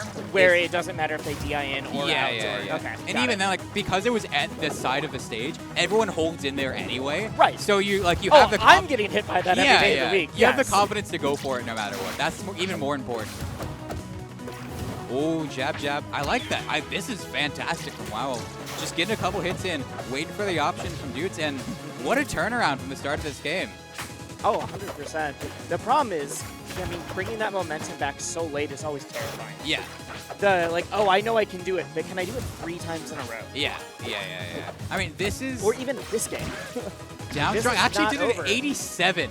87. And this is what I mean, where it's unironically, I think it is 55%, where if you catch Raster in the air with that, charge up, not even charge up strong, but just empowered up strong, he just dies. So, Wait, are you saying that kills at 55? Yeah, at 55. That's before gross. the hit. That's gross. So, it's genuinely, you can make Raster explode. But you have to have the confidence to be able to go for that. Right. And that's the thing. Everyone can make Raster explode. Yeah. Can you do it? Yeah. Okay, let's see here. I like the little tiny wave dash. See what. Try to make Wowels scared. God, at 173, 180. Are we gonna get to 200? Yeah, I think we will. Oh, well, never mind. I tried. I was literally about to say, to wish it. I was going to say unless Wowels just does landing forward strong. I swear to God. Because that is what Wowels tends to do when it's I don't know what to do here. Just screw it, forward strong. And this time it works out. Good option in a lot of situations. Yeah. Oh no. Oh no. This could be bad. This is really scary now. Yeah, that slipstream was in perfect position to catch the puddle. That stopped the puddle from landing. Okay, Wowels off stage. All right. Back air is so good. Yeah. See, that's what I'm saying. You spent the first 2 games trying out other characters. You've now gotten to the Orcane and gotten game 1 on the board, but getting 3 in a row when that did come down to last stock. Yeah. Oh my God, you have to do so much work. Now, my question is, where do you counterpick if you're Wowels? We see the ban starting to come out. We see Frozen ban, Tower of Heaven, considering a Tower of Heaven ban. Now, me personally, the way I play this matchup is let Orcane press buttons, and then just when they press one that's stupid enough that just lands directly in front of me, then I punish them for it. What do you think what's your tier list of smart to stupid buttons? Where does it become stupid enough that you're like, okay, approaching forward air isn't great. Okay. If dash attack is genuinely reaction punishable, if you're ready for it, no good luck punching down tilt. But yeah, usually it's more about when they go in the air, you can position on the ground so that they're gonna press a button on landing because they're Orcane and they have such good frame data. Yep. It's just funny hearing that about Orcane, the character that everyone is just oh my God, down strong is so fast, and this move is also so good, and this move is. It's which one is bad? Which one is dumb enough that you're all right, time to do my stuff now? No, yeah, when do you see right there, yes, that approaching exactly. a back air, a landing aerial like that? It's really tight to punish it, but you can do it. So it's all about spacing yourself on the ground so that it's a little easier to get it. Yeah, so that they get impatient, go for an air to ground, and then you're fine. Clap. Yeah, I mean, gets dudes back off again? stage, No, but reverse back into the nair, stage. yeah. And forward strong. Ooh, I thought some of the DI live. mixed up there. Yeah, that felt a little early. Not that it was awful DI, but definitely got mixed up. And that says a lot where it's if Juice was at 120, and it's it seemed a little early there for that to KO, where you have the flip side, fair into up air, that is this matchup. That is literally this matchup right here, what you just saw in the last 20 seconds. Yep. Vowels is going to be dying off the top a lot. Dutes is going to be going off the side a lot. It gets more of them. Exactly. Let's see here. Ooh, I love that follow-up. The back hit of Bear into the down tilt. The thing is, well, is like Wowos likes to go pretty hard off stage for down strong, but that doesn't work as well against Hurricane because you have the ability to like go to that puddle. Yeah, it's very hard for Raster to be able to cover puddle and get that option. You have to be able to like get a read way off stage, and if you mess that up, then you down strong. Hurricane gets back on, and like it's pretty rough.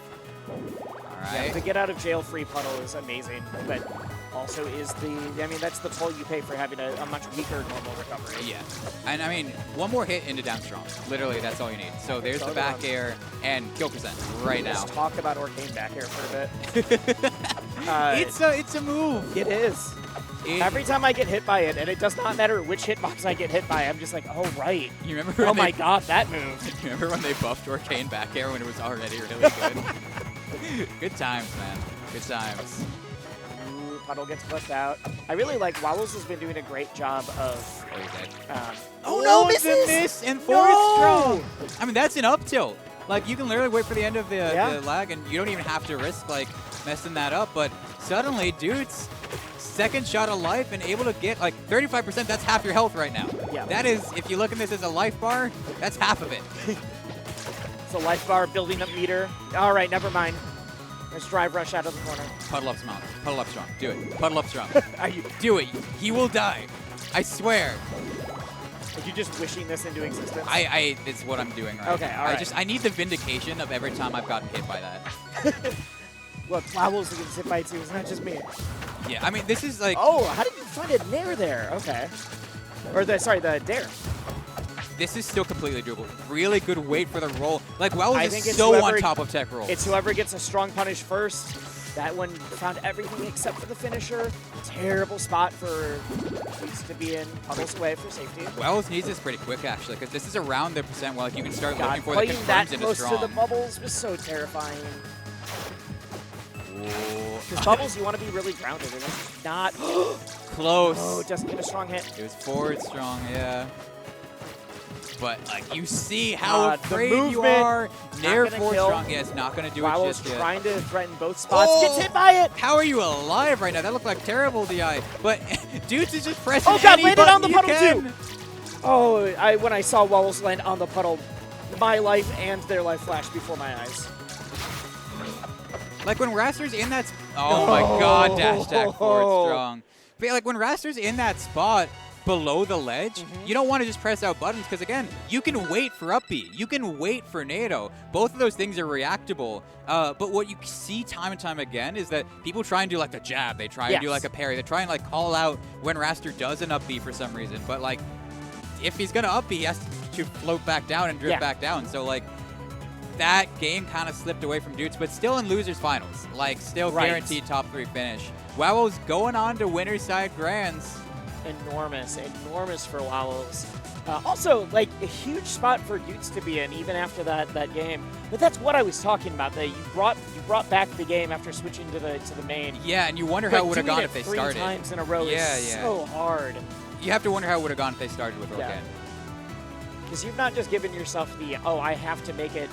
Like I have to win a best of 5. You have to win just 3 in a row immediately. Don't drop anything now. Yeah.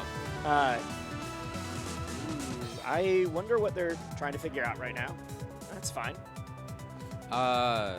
Is that so? The 3XD make losers? Some of losers was off stream, so I assume so. Okay. I assume so. Obviously, Sparks had both was sent to losers by Dudes, who we just saw. Okay. But then had that wild set right before I came on, where with Sparks versus Wisp. Oh wait, no, that is Dingo Dial, right? Yes. Okay, yeah, Sparks with Dingo Dial. Yep. Dingo, man. Who'd have thought? I wasn't aware of Dingo Dial before this, and obviously, phenomenal job. I love the Palm. I know this is controversial. I think Palm is cool. I also think Palm is cool. Like there's 2 things I would do for Palm. I'm not saying Palm is no. fully balanced. Yeah. But I think Palm is cool. I think Palm has a lot of cool stuff. Just like give Fair more landing lag And I like having a float character in Rivals. It's yeah, that's something fine. new. It's neat. It's fine. And make Vince make sense. Those are the two Just- things. Make Vince make sense. So post nerf, you're like, I don't need Vince to be better or worse. I just need Vince to make sense at all. Yeah, because okay. it's like, oh, well, he armors projectiles, but then you hit him with moves, and he armors that sometimes, but not other times. And it's like, hell. He doesn't want to put in the work that day. It's fine. You know what? I get it. I get it. Everyone, he deserves an off day. Yeah, he can't be a bodyguard at all times. Like, it's just not, it's not fair. Asking someone to be on their job 24/7, it doesn't work that way. But yeah, Dingo, like, I've seen the name pop up in the online Yes, brackets. same. It's just like I've never actually seen them Exactly. play. Yep, and yep. so here we are, losers semifinals, a combo breaker. That's how a lot of, like, especially these like more regional events, so a lot of the grassroots, I'm assuming, are going to go the same way. But be like, oh, this is a name I've seen online, but I haven't seen them put into work on LAN yet. Yeah, and not that they can't do it, I just You not haven't seen aware. it, and Yeah. here we are. If you're not watching every online tournament, you just might not know about DingoDial.com. All right, and I love this. Do we know why Sparks has been on the Maple all day? Is that just a comfort thing right now? Well, I mean, he started on LA. That's Yeah. what he was going with, and then I think he lost game 1 of LA to Wisp, and then he's Yes. been on the Maple since. But I wonder if that's a, like, I feel like I'm moving too slow and I need a faster character, I mean, or... I think he's been primarily Maple for a while, and then like he had some results that he wasn't happy with, so he went back to LA. He's just been unsure, but you know, when you have both characters, you have the liberty of going between them, and so on just today in particular, he's I feeling wonder- the Maple, and you can kind of see why here. I wonder if we're ever going to see the Crag again. I don't think we are. I don't know if we're seeing the Crack or the Shovel Knight ever again. I forgot about the Shovel Knight. Yep. That's my doubles partner right there. All right, gets the tag. Mom needs Vince to go do some work. Doesn't happen. And you know, like Sparks has just been playing so controlled. Like I noticed it a lot in the Wisp set. Oh! Like Great job getting that up strong wrap right away. Super fast reaction to hit yeah. that. The thing about Maple is like because she's so fast, usually people just go crazy with her and like drift too far forward and overextend. But Sparks just does exactly what he needs to, knows when he needs to back off. Pause for a sec and recognize that, oh, you went above me. I can wrap super quick here. But Tom wraps right back. Let's see. Yeah, I mean, 65%. He's God, going why does so Sparks far. do that? It's so scary every time. It's not been punished for yet, so maybe I'm just dumb, but... I mean, I think he has the security of Lily. Like, I think Lily being there makes him a lot more comfortable to go off. Because that's what Soul does a lot of the time as well. It's like, Soul put down Lily, then do down B, side B. But, I mean, we don't even have time to talk about that. No. This is game number 1. Yeah. Going Sparks' way. Sparks just kind of cut off so many options in a row there from Dingo that... I don't know. I think Tom definitely could have gotten back from that spot, but there's almost the element of like, oh shoot, I've panicked now. Yo. Like the analysis of, I can't go there, I can't go there. Oh shoot, I'm dead. Like Yeah, you fought slightly too long, and now you're off stage. And the thing about like Note Field as well, like it's such a powerful tool, but if you ever get caught in an awkward spot Where you without can't get to it, it's and your you've recovery. already spent it. Yeah, Yes. your recovery is garbage. So we've seen a little bit of exploitation on that against Let's be Dingo clear, so far. garbage in that specific situation. Yes, in that specific Yes. situation, contextually But garbage. that's what you should be. Contextually garbage is such a funny term. I love that. I love that so much. I'm going to steal that one. Please This do. is super busted, but in this one spot. In if this you take one spot, if you it's take so away bad. all of their options. All right, game number 2. A bit more of a solid start for Dingo. I respect I mean, this. solid start, but only like a 40% difference right now. Look, I'm trying. Yeah. I'm trying to look on the bright Oh, side. no, I am repping for Dingo. It's just the problem was last game is that Dingo seemed like they were able to get the damage up, but she was having a hard time finding the kills. Yeah, that's been the story of this tournament. Is like Dingo in neutral is actually pretty solid. Sparks, what are you doing? Why? That was mean. Don't do that to people. I can just put Lily here and I'm going to run all the way to the other side and back because it's fun. That reminds me of Turtle Box, like doing minimum distance wave dashes all the way across the stage to pick up rock when there's just an edge guard right in front of you. I mean, evens it up, so who am I to say? I like it. But yeah, like that's been the thing for Dingo is like in neutral, really solid, but then Dingo gets gets him off stage and can't convert. This is the wildest note field play. They're both just bodying back and forth in there. I feel like I don't see people do the up B into immediate hit in note field. I mean, that's the thing is like I see people do the up B into recovery there, but not in the like I have a note field here and I'm only going to use it for combos now. Yeah, like if you put note field center stage, like you can combo out of the up B. But the thing is, if you mess up and they hit you off stage, then again, that's that one spot where you don't have note field and you're just spent it. You're in a bad spot. But right now, sing so much. Yeah. Right now, or then that was a very awkward spot to get a wrap. Still cleans it up though. Oh, that's right. Another last stock stage transition. I haven't been able to play on the new patch yet, and so all of the new stage transitions are. I got one in brackets, and I was like, oh yeah, I forgot this happened. I haven't seen all of these yet. Oh, Dingo, and it's again, it's Endless the same Abyss story. now just looks like the pits of hell. Okay. Yeah. I mean, depending on who you ask, that's an accurate description of this stage. Yes. Some characters would agree it's always the pits of hell. Yeah. Okay. Ooh, I like that. The spike back down. Making that, like, being able to confirm off of landing fair, like, drag your opponent down with you. And it was before Dingo was able to even get to stage. Yeah, so yeah. It's like a pillar combo. Yeah. Like, you haven't landed to be able to attack or get anything out of this yet. Yeah, I don't really want to think about Maple optimized for pillar combos. Is this going to be done? Lily's in play. Sparks terrifies me every time. Just look, he just waits. I love it. He just sits in the corner, and that makes me so happy. That's kind of the top player. Oh my god. Yeah. All right, 2-0. It's just shaking the fist. I mean, that was literally just off a trade. Sparks. Yeah. Like, oh, you're in the air. Up air. Like, that has been the big difference maker for Sparks is, like you said, being able to react immediately to, oh, you're in this spot, I can get this kill. Just frame one. Yeah. No hesitation. Where are we going here? Stage picks and rivals are always really interesting to me because it's not like other plat fighters where there's very defined, like, these are the two best stages in a matchup. Everyone has way more, like, vibes and feelings. It's a very personal choice for a lot of people. There's some matchups There's where, a couple where it's like, oh, this character always kills off the top. I'm going to try to get rid of this. But way more of the stage picks are just like, I don't know, this one's pretty. Yeah, I mean, I when you love got your Jules Veil. When you got 15 stages, you got a lot to work with. Unless you're Australian, in which case you have 14. Wait, I forgot about that. Which one did they get rid of? They got Pan Tempest. Good for them. Oh. I don't actually hate Tempest. I just don't like playing on it myself. I think it's fine for other people.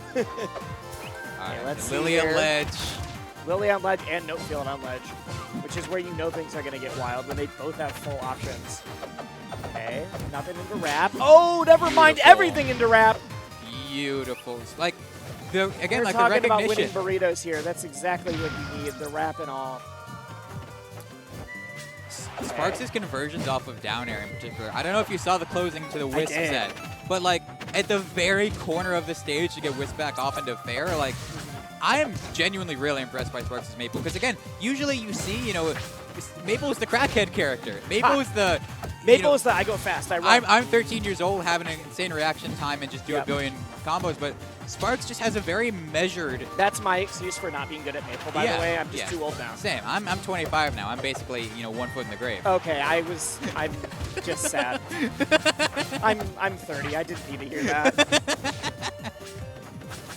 I was going to say that once I passed the 30 threshold, I just am not allowed to play Maple with any amount of skill anymore. And you're out here being like, I'm 25. I'm basically dead. That doesn't make me feel good. Well, Sparks still showing some youthful energy. Up 2-0, looking like oh to be my up God! a stock here. Off the top, can't find it. Great job just getting around that. Maple sometimes historically feels like they have a hard time getting down to stage, and Sparks just makes it work. All right, this has to be it for Dingo. Like, you have Sparks off stage, Dingo's had but such a hard time finding the kills. Yeah. The combos are great, but we're not seeing the up airs off the top, or even like runs off of Vince. Yeah, I mean, Dingo's just trying to go for like raw fair and hope Sparks runs into it, and he doesn't. And so that the entire game plan just fades away because Dingo gets advantage, goes for the fair, and then you just drop your advantage state intentionally. So much further than you think it should. Yeah. Like, there's some very good players who are just going to get hit by raw fare. Yeah. But Sparks, not one of them. That's the thing, is like, it'll get you to loser semis, but will it get you to losers finals? It's not looking like it. Sparks dead. Yep. Yeah, that's All right. Imagine if this is how it starts. I can't. Unfortunately, I can't imagine I've seen if it this is so how many starts. times. I feel like, I feel like Sparks has that mental, like, the fortitude to not just fall apart after that point. Yeah, no, but I think it absolutely. depends on which Sparks we get, because the different eras of this man have been the like, Very- oh, I'm in a character crisis, or oh, I'm feeling super great about all of this. And depending on which Sparks you're getting is where, if the mental is like, no, I'm fine, I got this in game 3 or game 4. That's the thing about best of fives, though, is like, if you give your opponent more time, maybe that'll be the difference maker, but That entire combo was gross. I was waiting to maybe see not. when like the wrap was going to come out, and it just didn't matter. We went for the bowl, Yeah. not the wrap. Let's see. I mean, Sparks taken Dingo here as well. Palms like the stage because Fair just killed so early, but, you know, I think he's feeling a little comfortable. I don't think he's phased by that last game at all. That's honestly usually a good sign. If you go rock wall after losing, you're like, wait, no, you're going to, I got you. I got you here. Oh my God. I love that. Got them, he does. Yeah, one of those things that, because of the way the plats work on Rockwall, if you get something on that first or even second, especially the second level plat, you can get some of those confirms that are, ooh, all right, make me shut up. I mean, now or never for Dingo. Down a full stock. I mean, you can pray on another SD. You can pray for that, but you gotta take fate into your own hands here. You can prey on your opponent's downfall, but you can't just hope they throw themselves off the stage. Like if you want to be like the one of the master best your own players, fate kind of thing, yeah. Like, learning to not feel bad when someone SDs is a skill in itself, but after that, you still have to, like, okay, I need to be able to force these situations. I can't plan on playing it stock up. And this is the situation. Sparks at 100. It is Rockwall, so I mean, Raw Fair will definitely close things out a lot earlier here. And, oh, well. Not yet. Too early. Oh, God. It's close. Yeah, I think we should go ahead. Ironically, gone for a fair there would have hit. Off the top. That's it. That's going to do it. 3-1. Fantastic job from Sparks. After getting beat by Jutes pretty early, because I think Sparks was seeded to make Grands. Yeah. If not literally seeded to win. Has now clawed his way back to Losers Finals. Gonna try to make Grands. Before we get to that, we do have a quick ad break. We gotta pay some bills. We gotta make sure that Combo Breaker is able to keep running, so we will see you all in just a minute. Welcome back, everyone. We got top 3 Losers Finals, Grand Finals coming your way for Rivals of Aether. And what a day it has been so far. What a banger of a tournament we've had on our hands. So many Game 5s, so many enormous upsets. I mean, if you had told me this is what the top 4 was going to be, I would have just laughed at you. Or I would have put a lot of money betting on the other side. I would be losing a lot of money if I was side betting today. And the thing is, like, even, like, we've had a bunch of upsets, and even this of the sets that went as expected, they were so close. We got to see so much of the potential of the players in the Midwest. So, I mean, it's been fantastic. And we're not done. We still got, I mean, what? We got potentially 3 more sets. At least 2. And I have to get over to the Melee stream at 4. Yeah. And I know I've told everybody else here this. If we do get that reset, we might be getting a different person to cover for me for that final spot, and that's okay. I got solo comms, no we worries. would always rather have more rivals than it be good for my schedule Of course. personally. This is how you know I don't write the script. That's G-Pick's job. G-Pick. Yep. You're Not out your- there scheming, Yep. controlling the Rivals of Aether behind the scenes. Yeah, everyone thinks it's Dan. Some people think it's Steven. It's actually Nick. The devs G-Pick parentheses. Yes. Well, that's how they get away with, like, some of the stranger choices. Yeah. Because no one expects it to be someone who's not, like, you have to look through some of the back scenes before you realize who's actually pulling the strings. So yeah, I think I think we got a little note there that Sparks was in his like Strive pool and he had to play a set over there because Sparks Oh, made is it out that of what's happened? he made it out of pools in Strive. Good, because I mean, I knew that happened. I've been making the Chipotle burrito jokes and then remembered that the all-in community tournaments don't get those. Yeah. So, but Sparks made it out of pools and Strive, which means Sparks is already a burrito champion, which is really the winners in my book. If we do see the Crag again, I hope it's Burrito Crag. Yes. That'd be so it's perfect. only fitting. Yeah. But now we got losers finals here. Dude versus Sparks. it is actually, enormous shout-outs to Chipotle. I know they're not sponsoring this specifically, but a huge sponsor of Combo Breaker. Yeah, Gave away over 1,000 free burritos yesterday because of how many people made it out of pools with so many games. Shout-outs to everyone who's so- making this possible. as So well. many burritos. Yes. Also all the other sponsors. I just think the burritos are very It's funny. fantastic. It's a great activation. Enough with that. Let's talk about Sparks and Doots. Doots, the person who sent Sparks to losers in the first place. That is insane to me. I wonder if it was with the Eliana. I think the Ellie was there for a bit, and then everyone in the crowd was like, you know what? Especially like I was talking with Bookworm. Yeah. She's like, oh yeah, this is a god-awful matchup for Ellie. And I was like, actually, that makes sense on paper now that I think about it. All right. You see dudes looking for down tilt up air. Like, you can get a lot of confirms even at high percentages or Kane. Like, if you get the DI right. God, I love that read. The wrap falls, like, gets the wrap, calls out that you're trying to get out of it with a panic option, and then reads the roll with, like, 3 levels of Yomi. I love that so much. How does Dude's alive right now? I There don't we know. go. Never mind. It's not alive anymore. Yeah, What are you talking about? I've done my job as a commentator. Yes. As long as we point something out that's immediately inaccurate, that's how you know we're doing a good job. Of course. Double dunk. I mean, no air dodge here for Dudes, and that's it. What a clean second stock. Insane here from Sparks. If you watch that and you're like, oh, it looks like an SD, like, that is Sparks systematically cutting off so many options and resources. That is what we call a forced error. Yes. You got nothing. With no puddle, no jump, no air dodge. Yeah.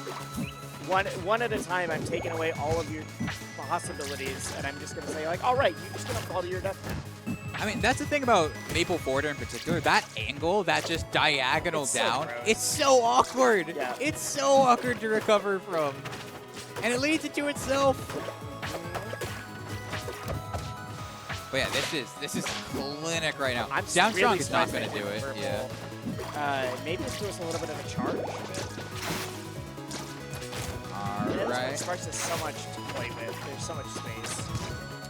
And again, we're seeing here from Dudes, like, when someone's off stage, just, you know, try and press a button, try and call out them as they're getting back on stage, but that just does not work against this caliber of player. Yep. I feel like Dukes may have surprised Sparks in the first set, but this, at least current level Sparks right now feels like, no, you got me set 1. I know what I need to do here. I mean, Sparks has just been on Yeah. fire in the losers round. I will Like, say, Dukes, that was not Dukes' first win on Sparks. Yeah. That was Dukes' first win at a like regional or major level thing, but that was like Dukes has gotten some sets in locals before. that makes sense. Like Yeah. in the online brackets, all of that. Yeah. Rivals has a pretty healthy online scene. You know, It's the a very healthy online the devs do their job to support it, and there's a bunch of community tournaments as well.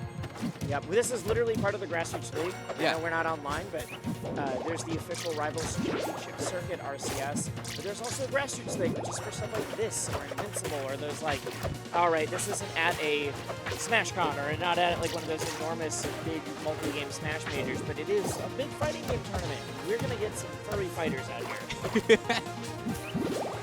The furriest of all. Which is, you know, actually impressive. that Yeah, it's that honestly PC tournament. speaking, in 2023, that's a feat. Yeah.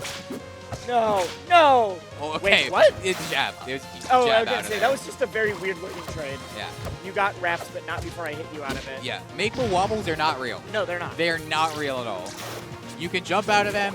You can jab if they're like going for something really unsafe. Like, you got options, but They're Sparks, not real, but man, when you hit 5 of them in a row, you feel like you're a god. yeah, absolutely. You're like, I have read every single thing you've done for the last year. And talking with Hoppy, it's like once you get the read on like how people just go out at disadvantage, if there's someone who has a roll habit, if there's someone who does that and doesn't jump, you just do it until, you know, Until they change. finally change. And some then- people just won't. And the thing is, like, if you do get them to change, then suddenly they're playing in a way that they're not comfortable with, and you're able to get a lot more off of that as well because they make even more mistakes. And Sparks, God, he's just on fire. If there's anything Sparks is good at, it is making you make mistakes. Yeah. Okay, gets away. Let's see here. I want to say tech roll in this game is so bad because like there's a lot of characters that can do an option to like cover like no tech or like tech away and then react to you rolling in and still cover you before your action. Yeah. And we saw that right there. Watching someone die off of a tech roll read is a very common occurrence. Yeah, and it's like it doesn't even have to be a read. That's the messed up thing. Tech roll Is you can reaction cover is literally everything. See, you can cover everything if you're good. If you're Yeah. me, it does have to be a read. So I'm like, oh, I could cover everything. Or I could cover one option really hard. This is what happens when you get to 30. No reaction tech chase for you anymore. No. A Mango can do it. Why can't Yeah. you, Wisely? That's, I don't know, I spec'd into commentary, I guess. I messed up. I didn't learn about fighting games until I was already out of in my senior year of college. Understandable. Ooh, and again, that fair angle is so awkward. This is 2-0 for Sparks. I mean, dude's put in so much work to get here, but this is looking rough. You beat Sparks once. Can you beat him again? But also, will Sparks let you beat him again? Is kind of more what this feels like. I think Sparks put up a wall. Also, Sparks, we said Sparks got out of pools and Strive. Sparks' actual bracket now is at 4. So Sparks has to win this tournament very fast. Oh my god. I have to go commentate Melee. Sparks has to go be good at another video game. And if Sparks doesn't do that in time, either DQs or has to... I mean, someone's got to go to them, right? But yeah. I mean, if Dudes gets the reverse 3-0, that's all you need. Yeah. You're still screwed because that means we have a game 5. Yeah, no, if Sparks wins or we go to a game 5, I don't think I have time for the bracket reset. You all do. We'll get someone else. We'll get like Wobbles or someone on. All right, so first stock here for Dudes. Signs of life, you need him. This is like, you're on your last leg right now, but yeah, look I don't at know how Sparks. much longer this time. There's a heartbeat, but it's getting a little slow even now. And I mean, let's see. All right, you double down strong. That hit? I don't know why you went for up strong anyways, but yeah, apparently that hits. That's gross. All right, I mean, that's a mental boom right there. It's like, how the hell did that connect? Hey, that happens in every game of Rivals. So I saw that there were some people who aren't familiar with Rivals talking about the music. I'm just going to say, this stage's music is the best music in the game. New Jules Veil goes so hard. Or Neo Jules Veil. Okay, let's see here. Dudes you see the strong Yes, attack. It's C-stick. This is literally what Zaro does, is Zaro just swings the C-stick in a random direction, and you see why. You don't know where I'm going, I don't know. Wait, no, it's the other way around. If I don't know where you're going, you don't know either. Yeah. Some variation. And yeah, so now we see a bit of a lead here for Dudes again. Like, oh, this is that forward air. Say it's a bit of a lead, but it's not a ton yet.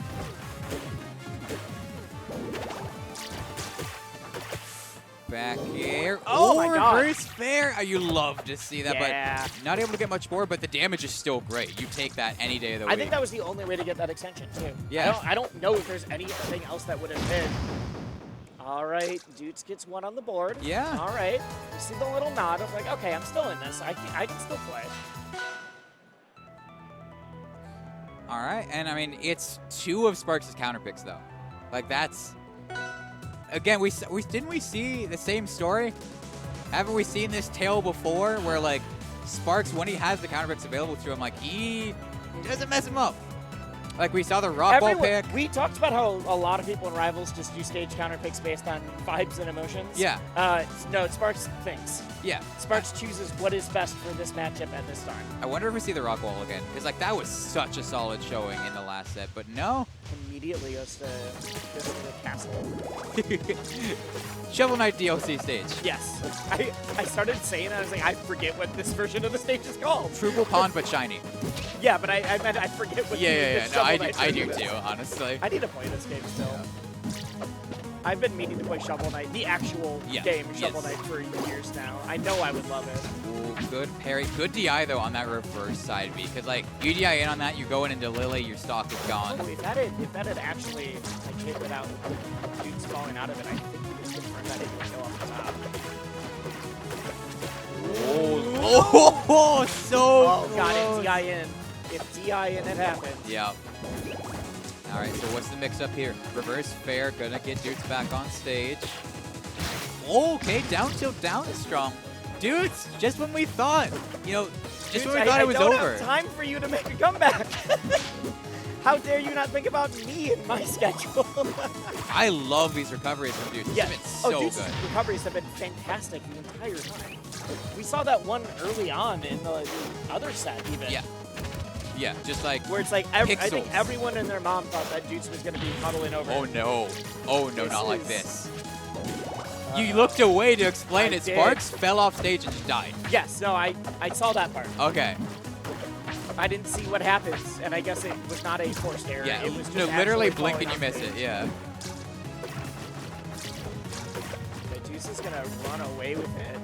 Yeah. I mean, you have to. Yeah. This is your ticket to making it to grand finals, and you hate to see that, but you'll take it. Oh, you'll take that every day of the week. All right, here we go. I actually love that. Because no like raw hit was gonna kill there, but instead of be like, if I get the wrap wobble, I'm able to get just enough damage, but now it'll kill.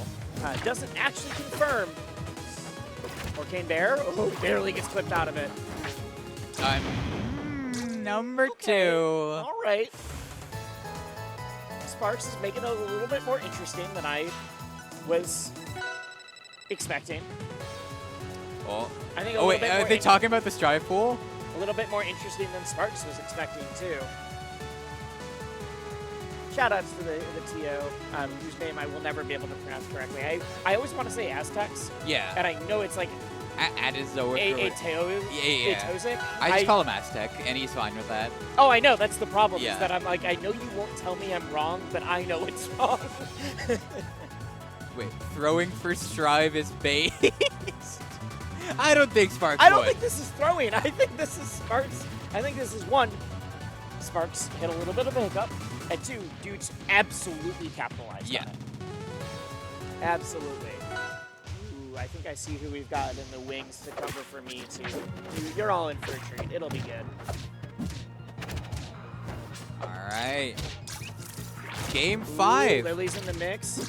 Whenever Lily and Puddle, or like Lily and SoundCloud are in the same spot, that's what I am a big fan. But yeah, Game 5 after what we were sure was a 3-0 for Oh, Sparks. this is looking like an easy 3-0. Dude said absolutely not. I'm not letting you be good at 2 games right now. You got to prove that you're good at 1 first. And I mean, you have to account for the SDs. That's the important thing is like, yes, this has been a comeback, but Sparks just has to reel it in. And if he keeps playing as solid as it was in the first couple games without those unforced errors. Yes. Usually Sparks is great at playing patience. Sparks is great at, like, I don't need to overextend here. I can just let you feel like I'm giving you just enough room to screw up. And instead, this is... Maybe Sparks it's an nerve. got a little antsy. Yeah. Ooh, okay, just a raw special there.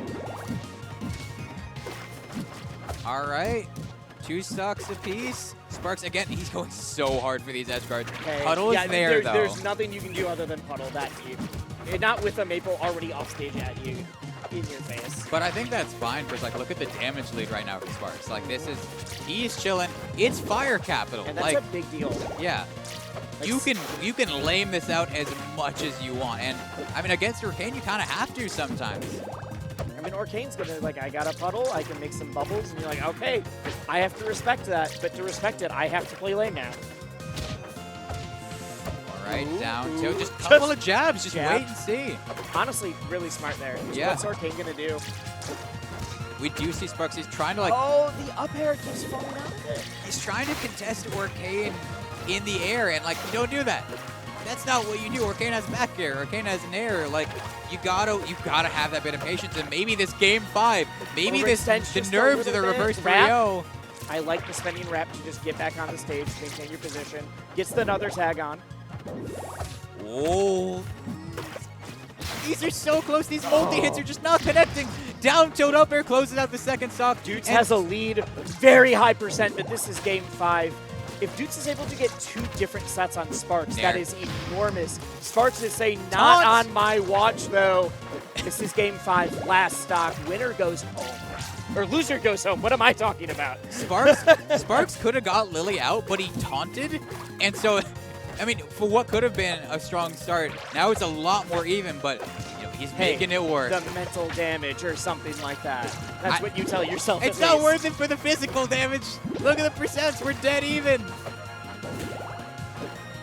Yeah, loser's walking home, or maybe going to a strife pool, one of the two. Let's see. Oh my God, gets a hit. There. This is the first strong opening either of them gotten in like 30 seconds. But he disengages, and that's what, again, game 5, your tournament on Terrible the line. DI. It's fine. He's got tether. It's okay. I don't know if it's fine. Oh wait, I don't it might know not if be it's fine. It might not be. Down It tilt is up not strong. fine. Dutes takes 2 sets over Sparks. That was Dute's biggest win ever, and then it repeats it later in bracket. I can't believe the turnaround we saw there from Dutes. That was a reverse 3-0 to get there too. We had Sparks and Bookworm here. Grand Finals is Wowells and Dutes.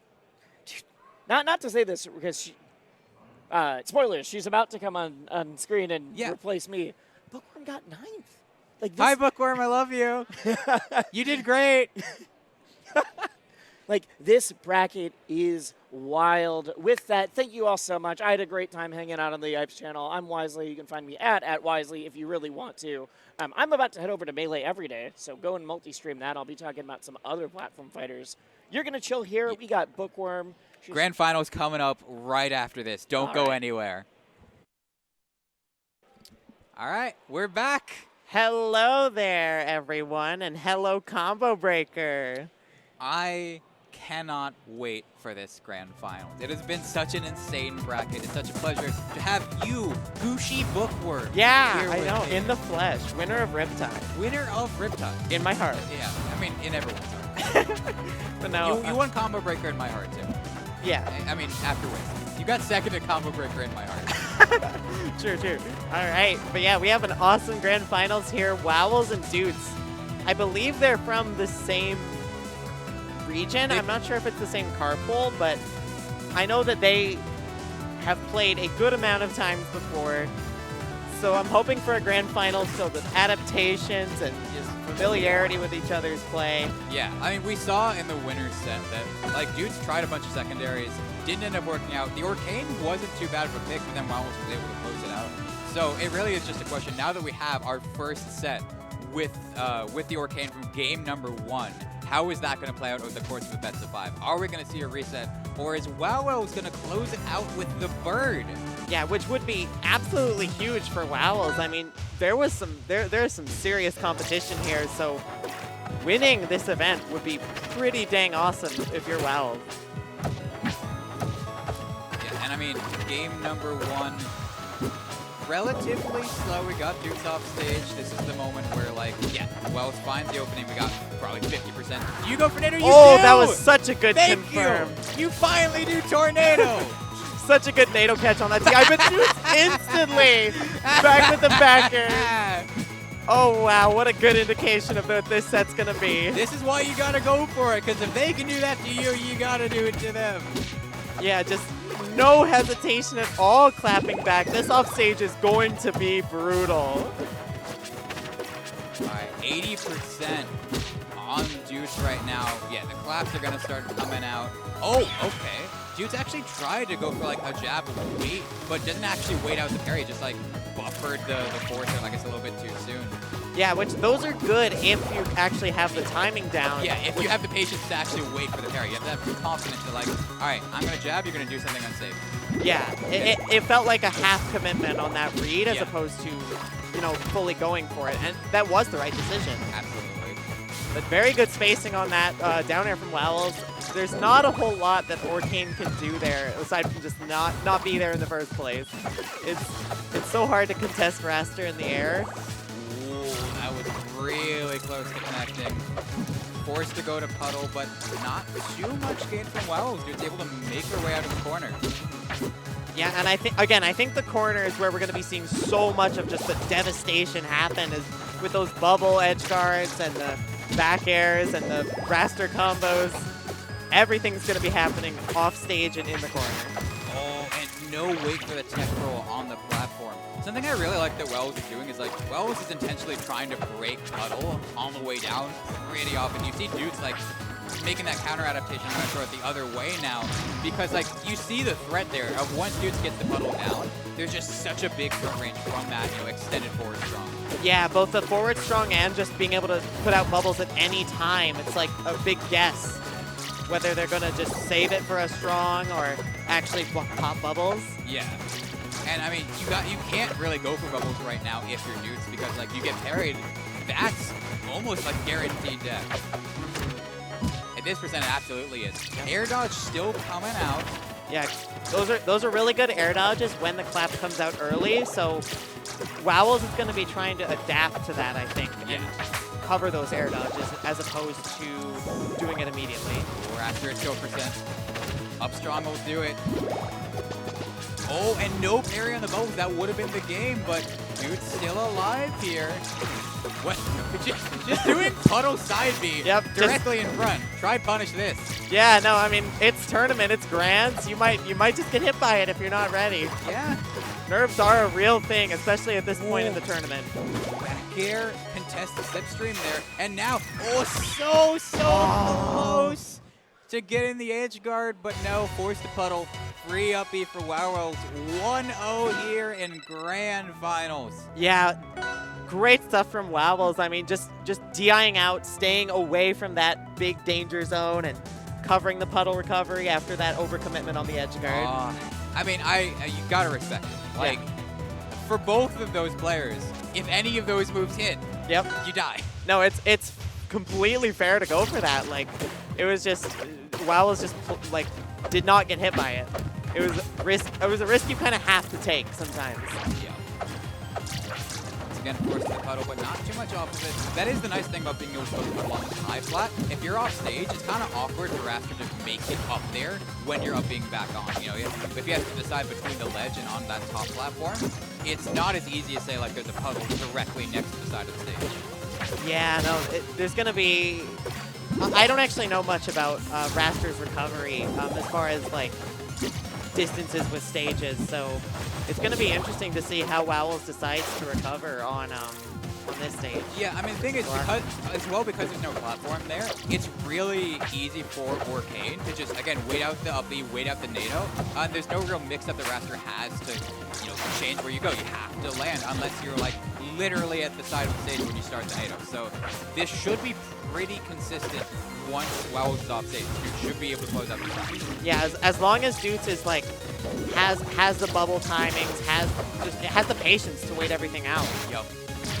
And great down strong there, just, you know, frame 7, just go for it. Just press the button. It just works. It just works. All right. Dude staying alive. Very crucial. Missing that up B, that's so bad. Wowels loves to go for those up Bs on the parry where you mix it up if you're going to do one way or the other. The problem with that is on this stage is like, you're not going to get the KO. Like, because the blast is so large, not at that percent. And then being dead center stage as well, you really should just try to, I think, start a combo instead of go for something that just getting top stage. But evening up the stocks, Wowels is definitely in danger, though. You do not want to be high percent against Orcane. Yeah, 100%.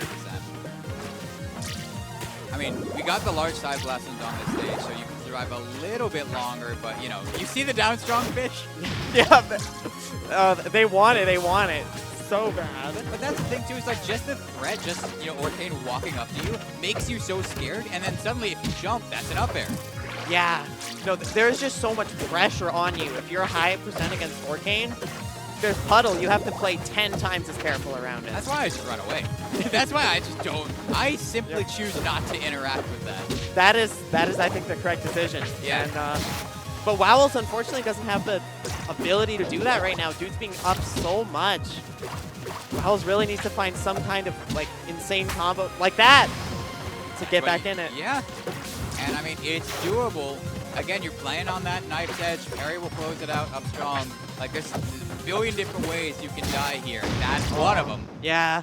Down tilting the up air from beneath the platform into a down strong. Really good awareness there from Dudes. Yeah, no, just being able to have that down tilt, and that beats out some of those raster aerials. Yeah.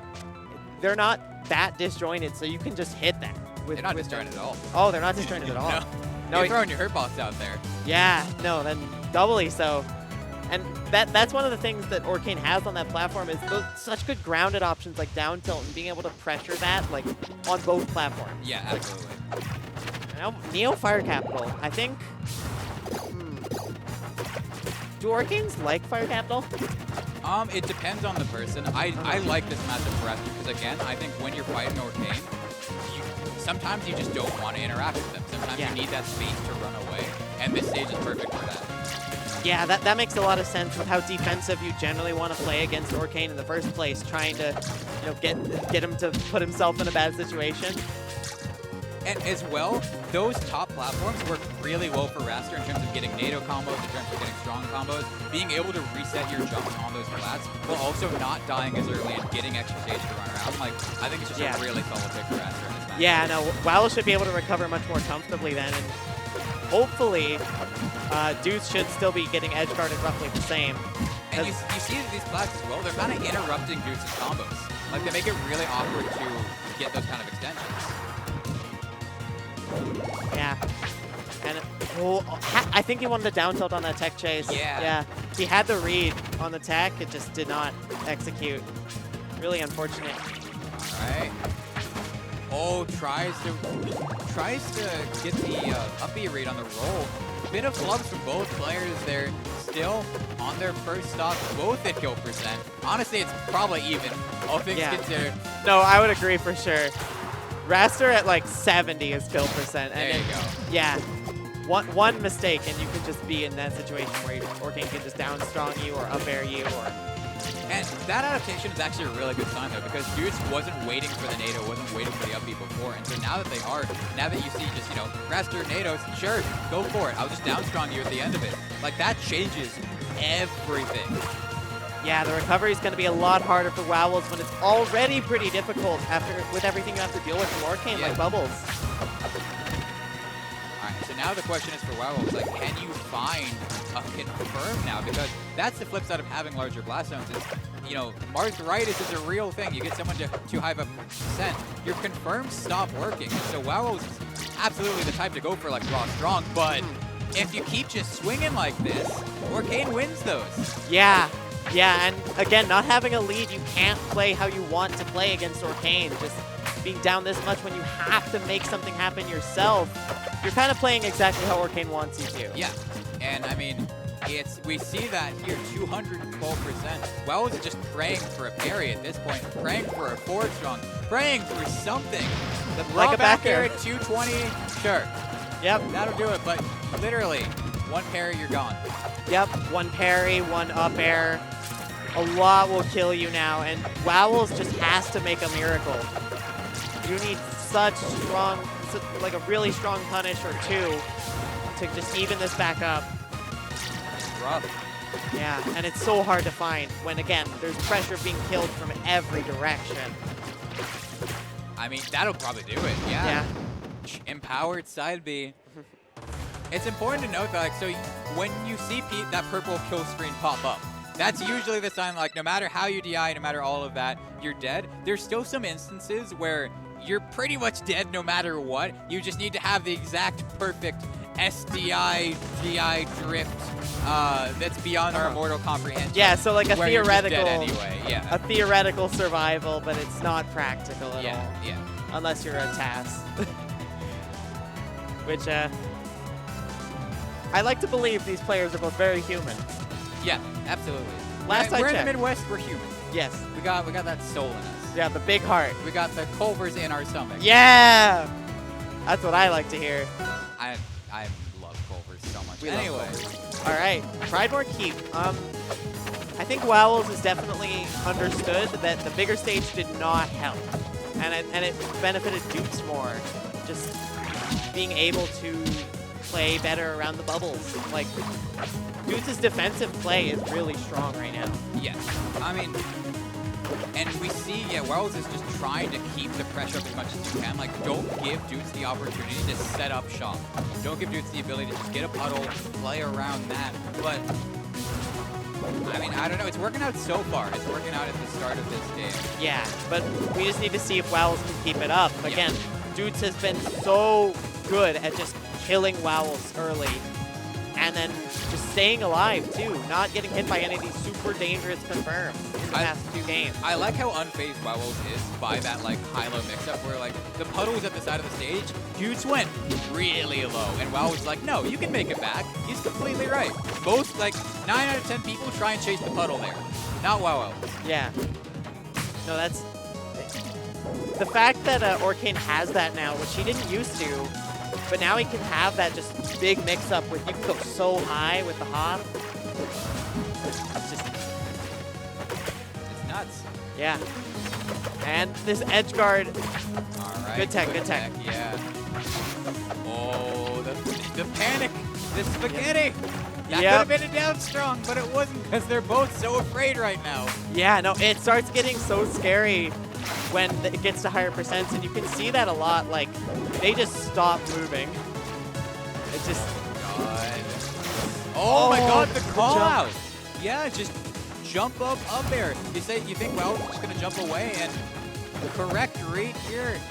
Yeah, and then the puddle was right there too, so I think Wallace was trying to jump away from a down strong, but it just did not happen. Yeah, no luck. And now Wallace is in the situation he's been in the past 3 games.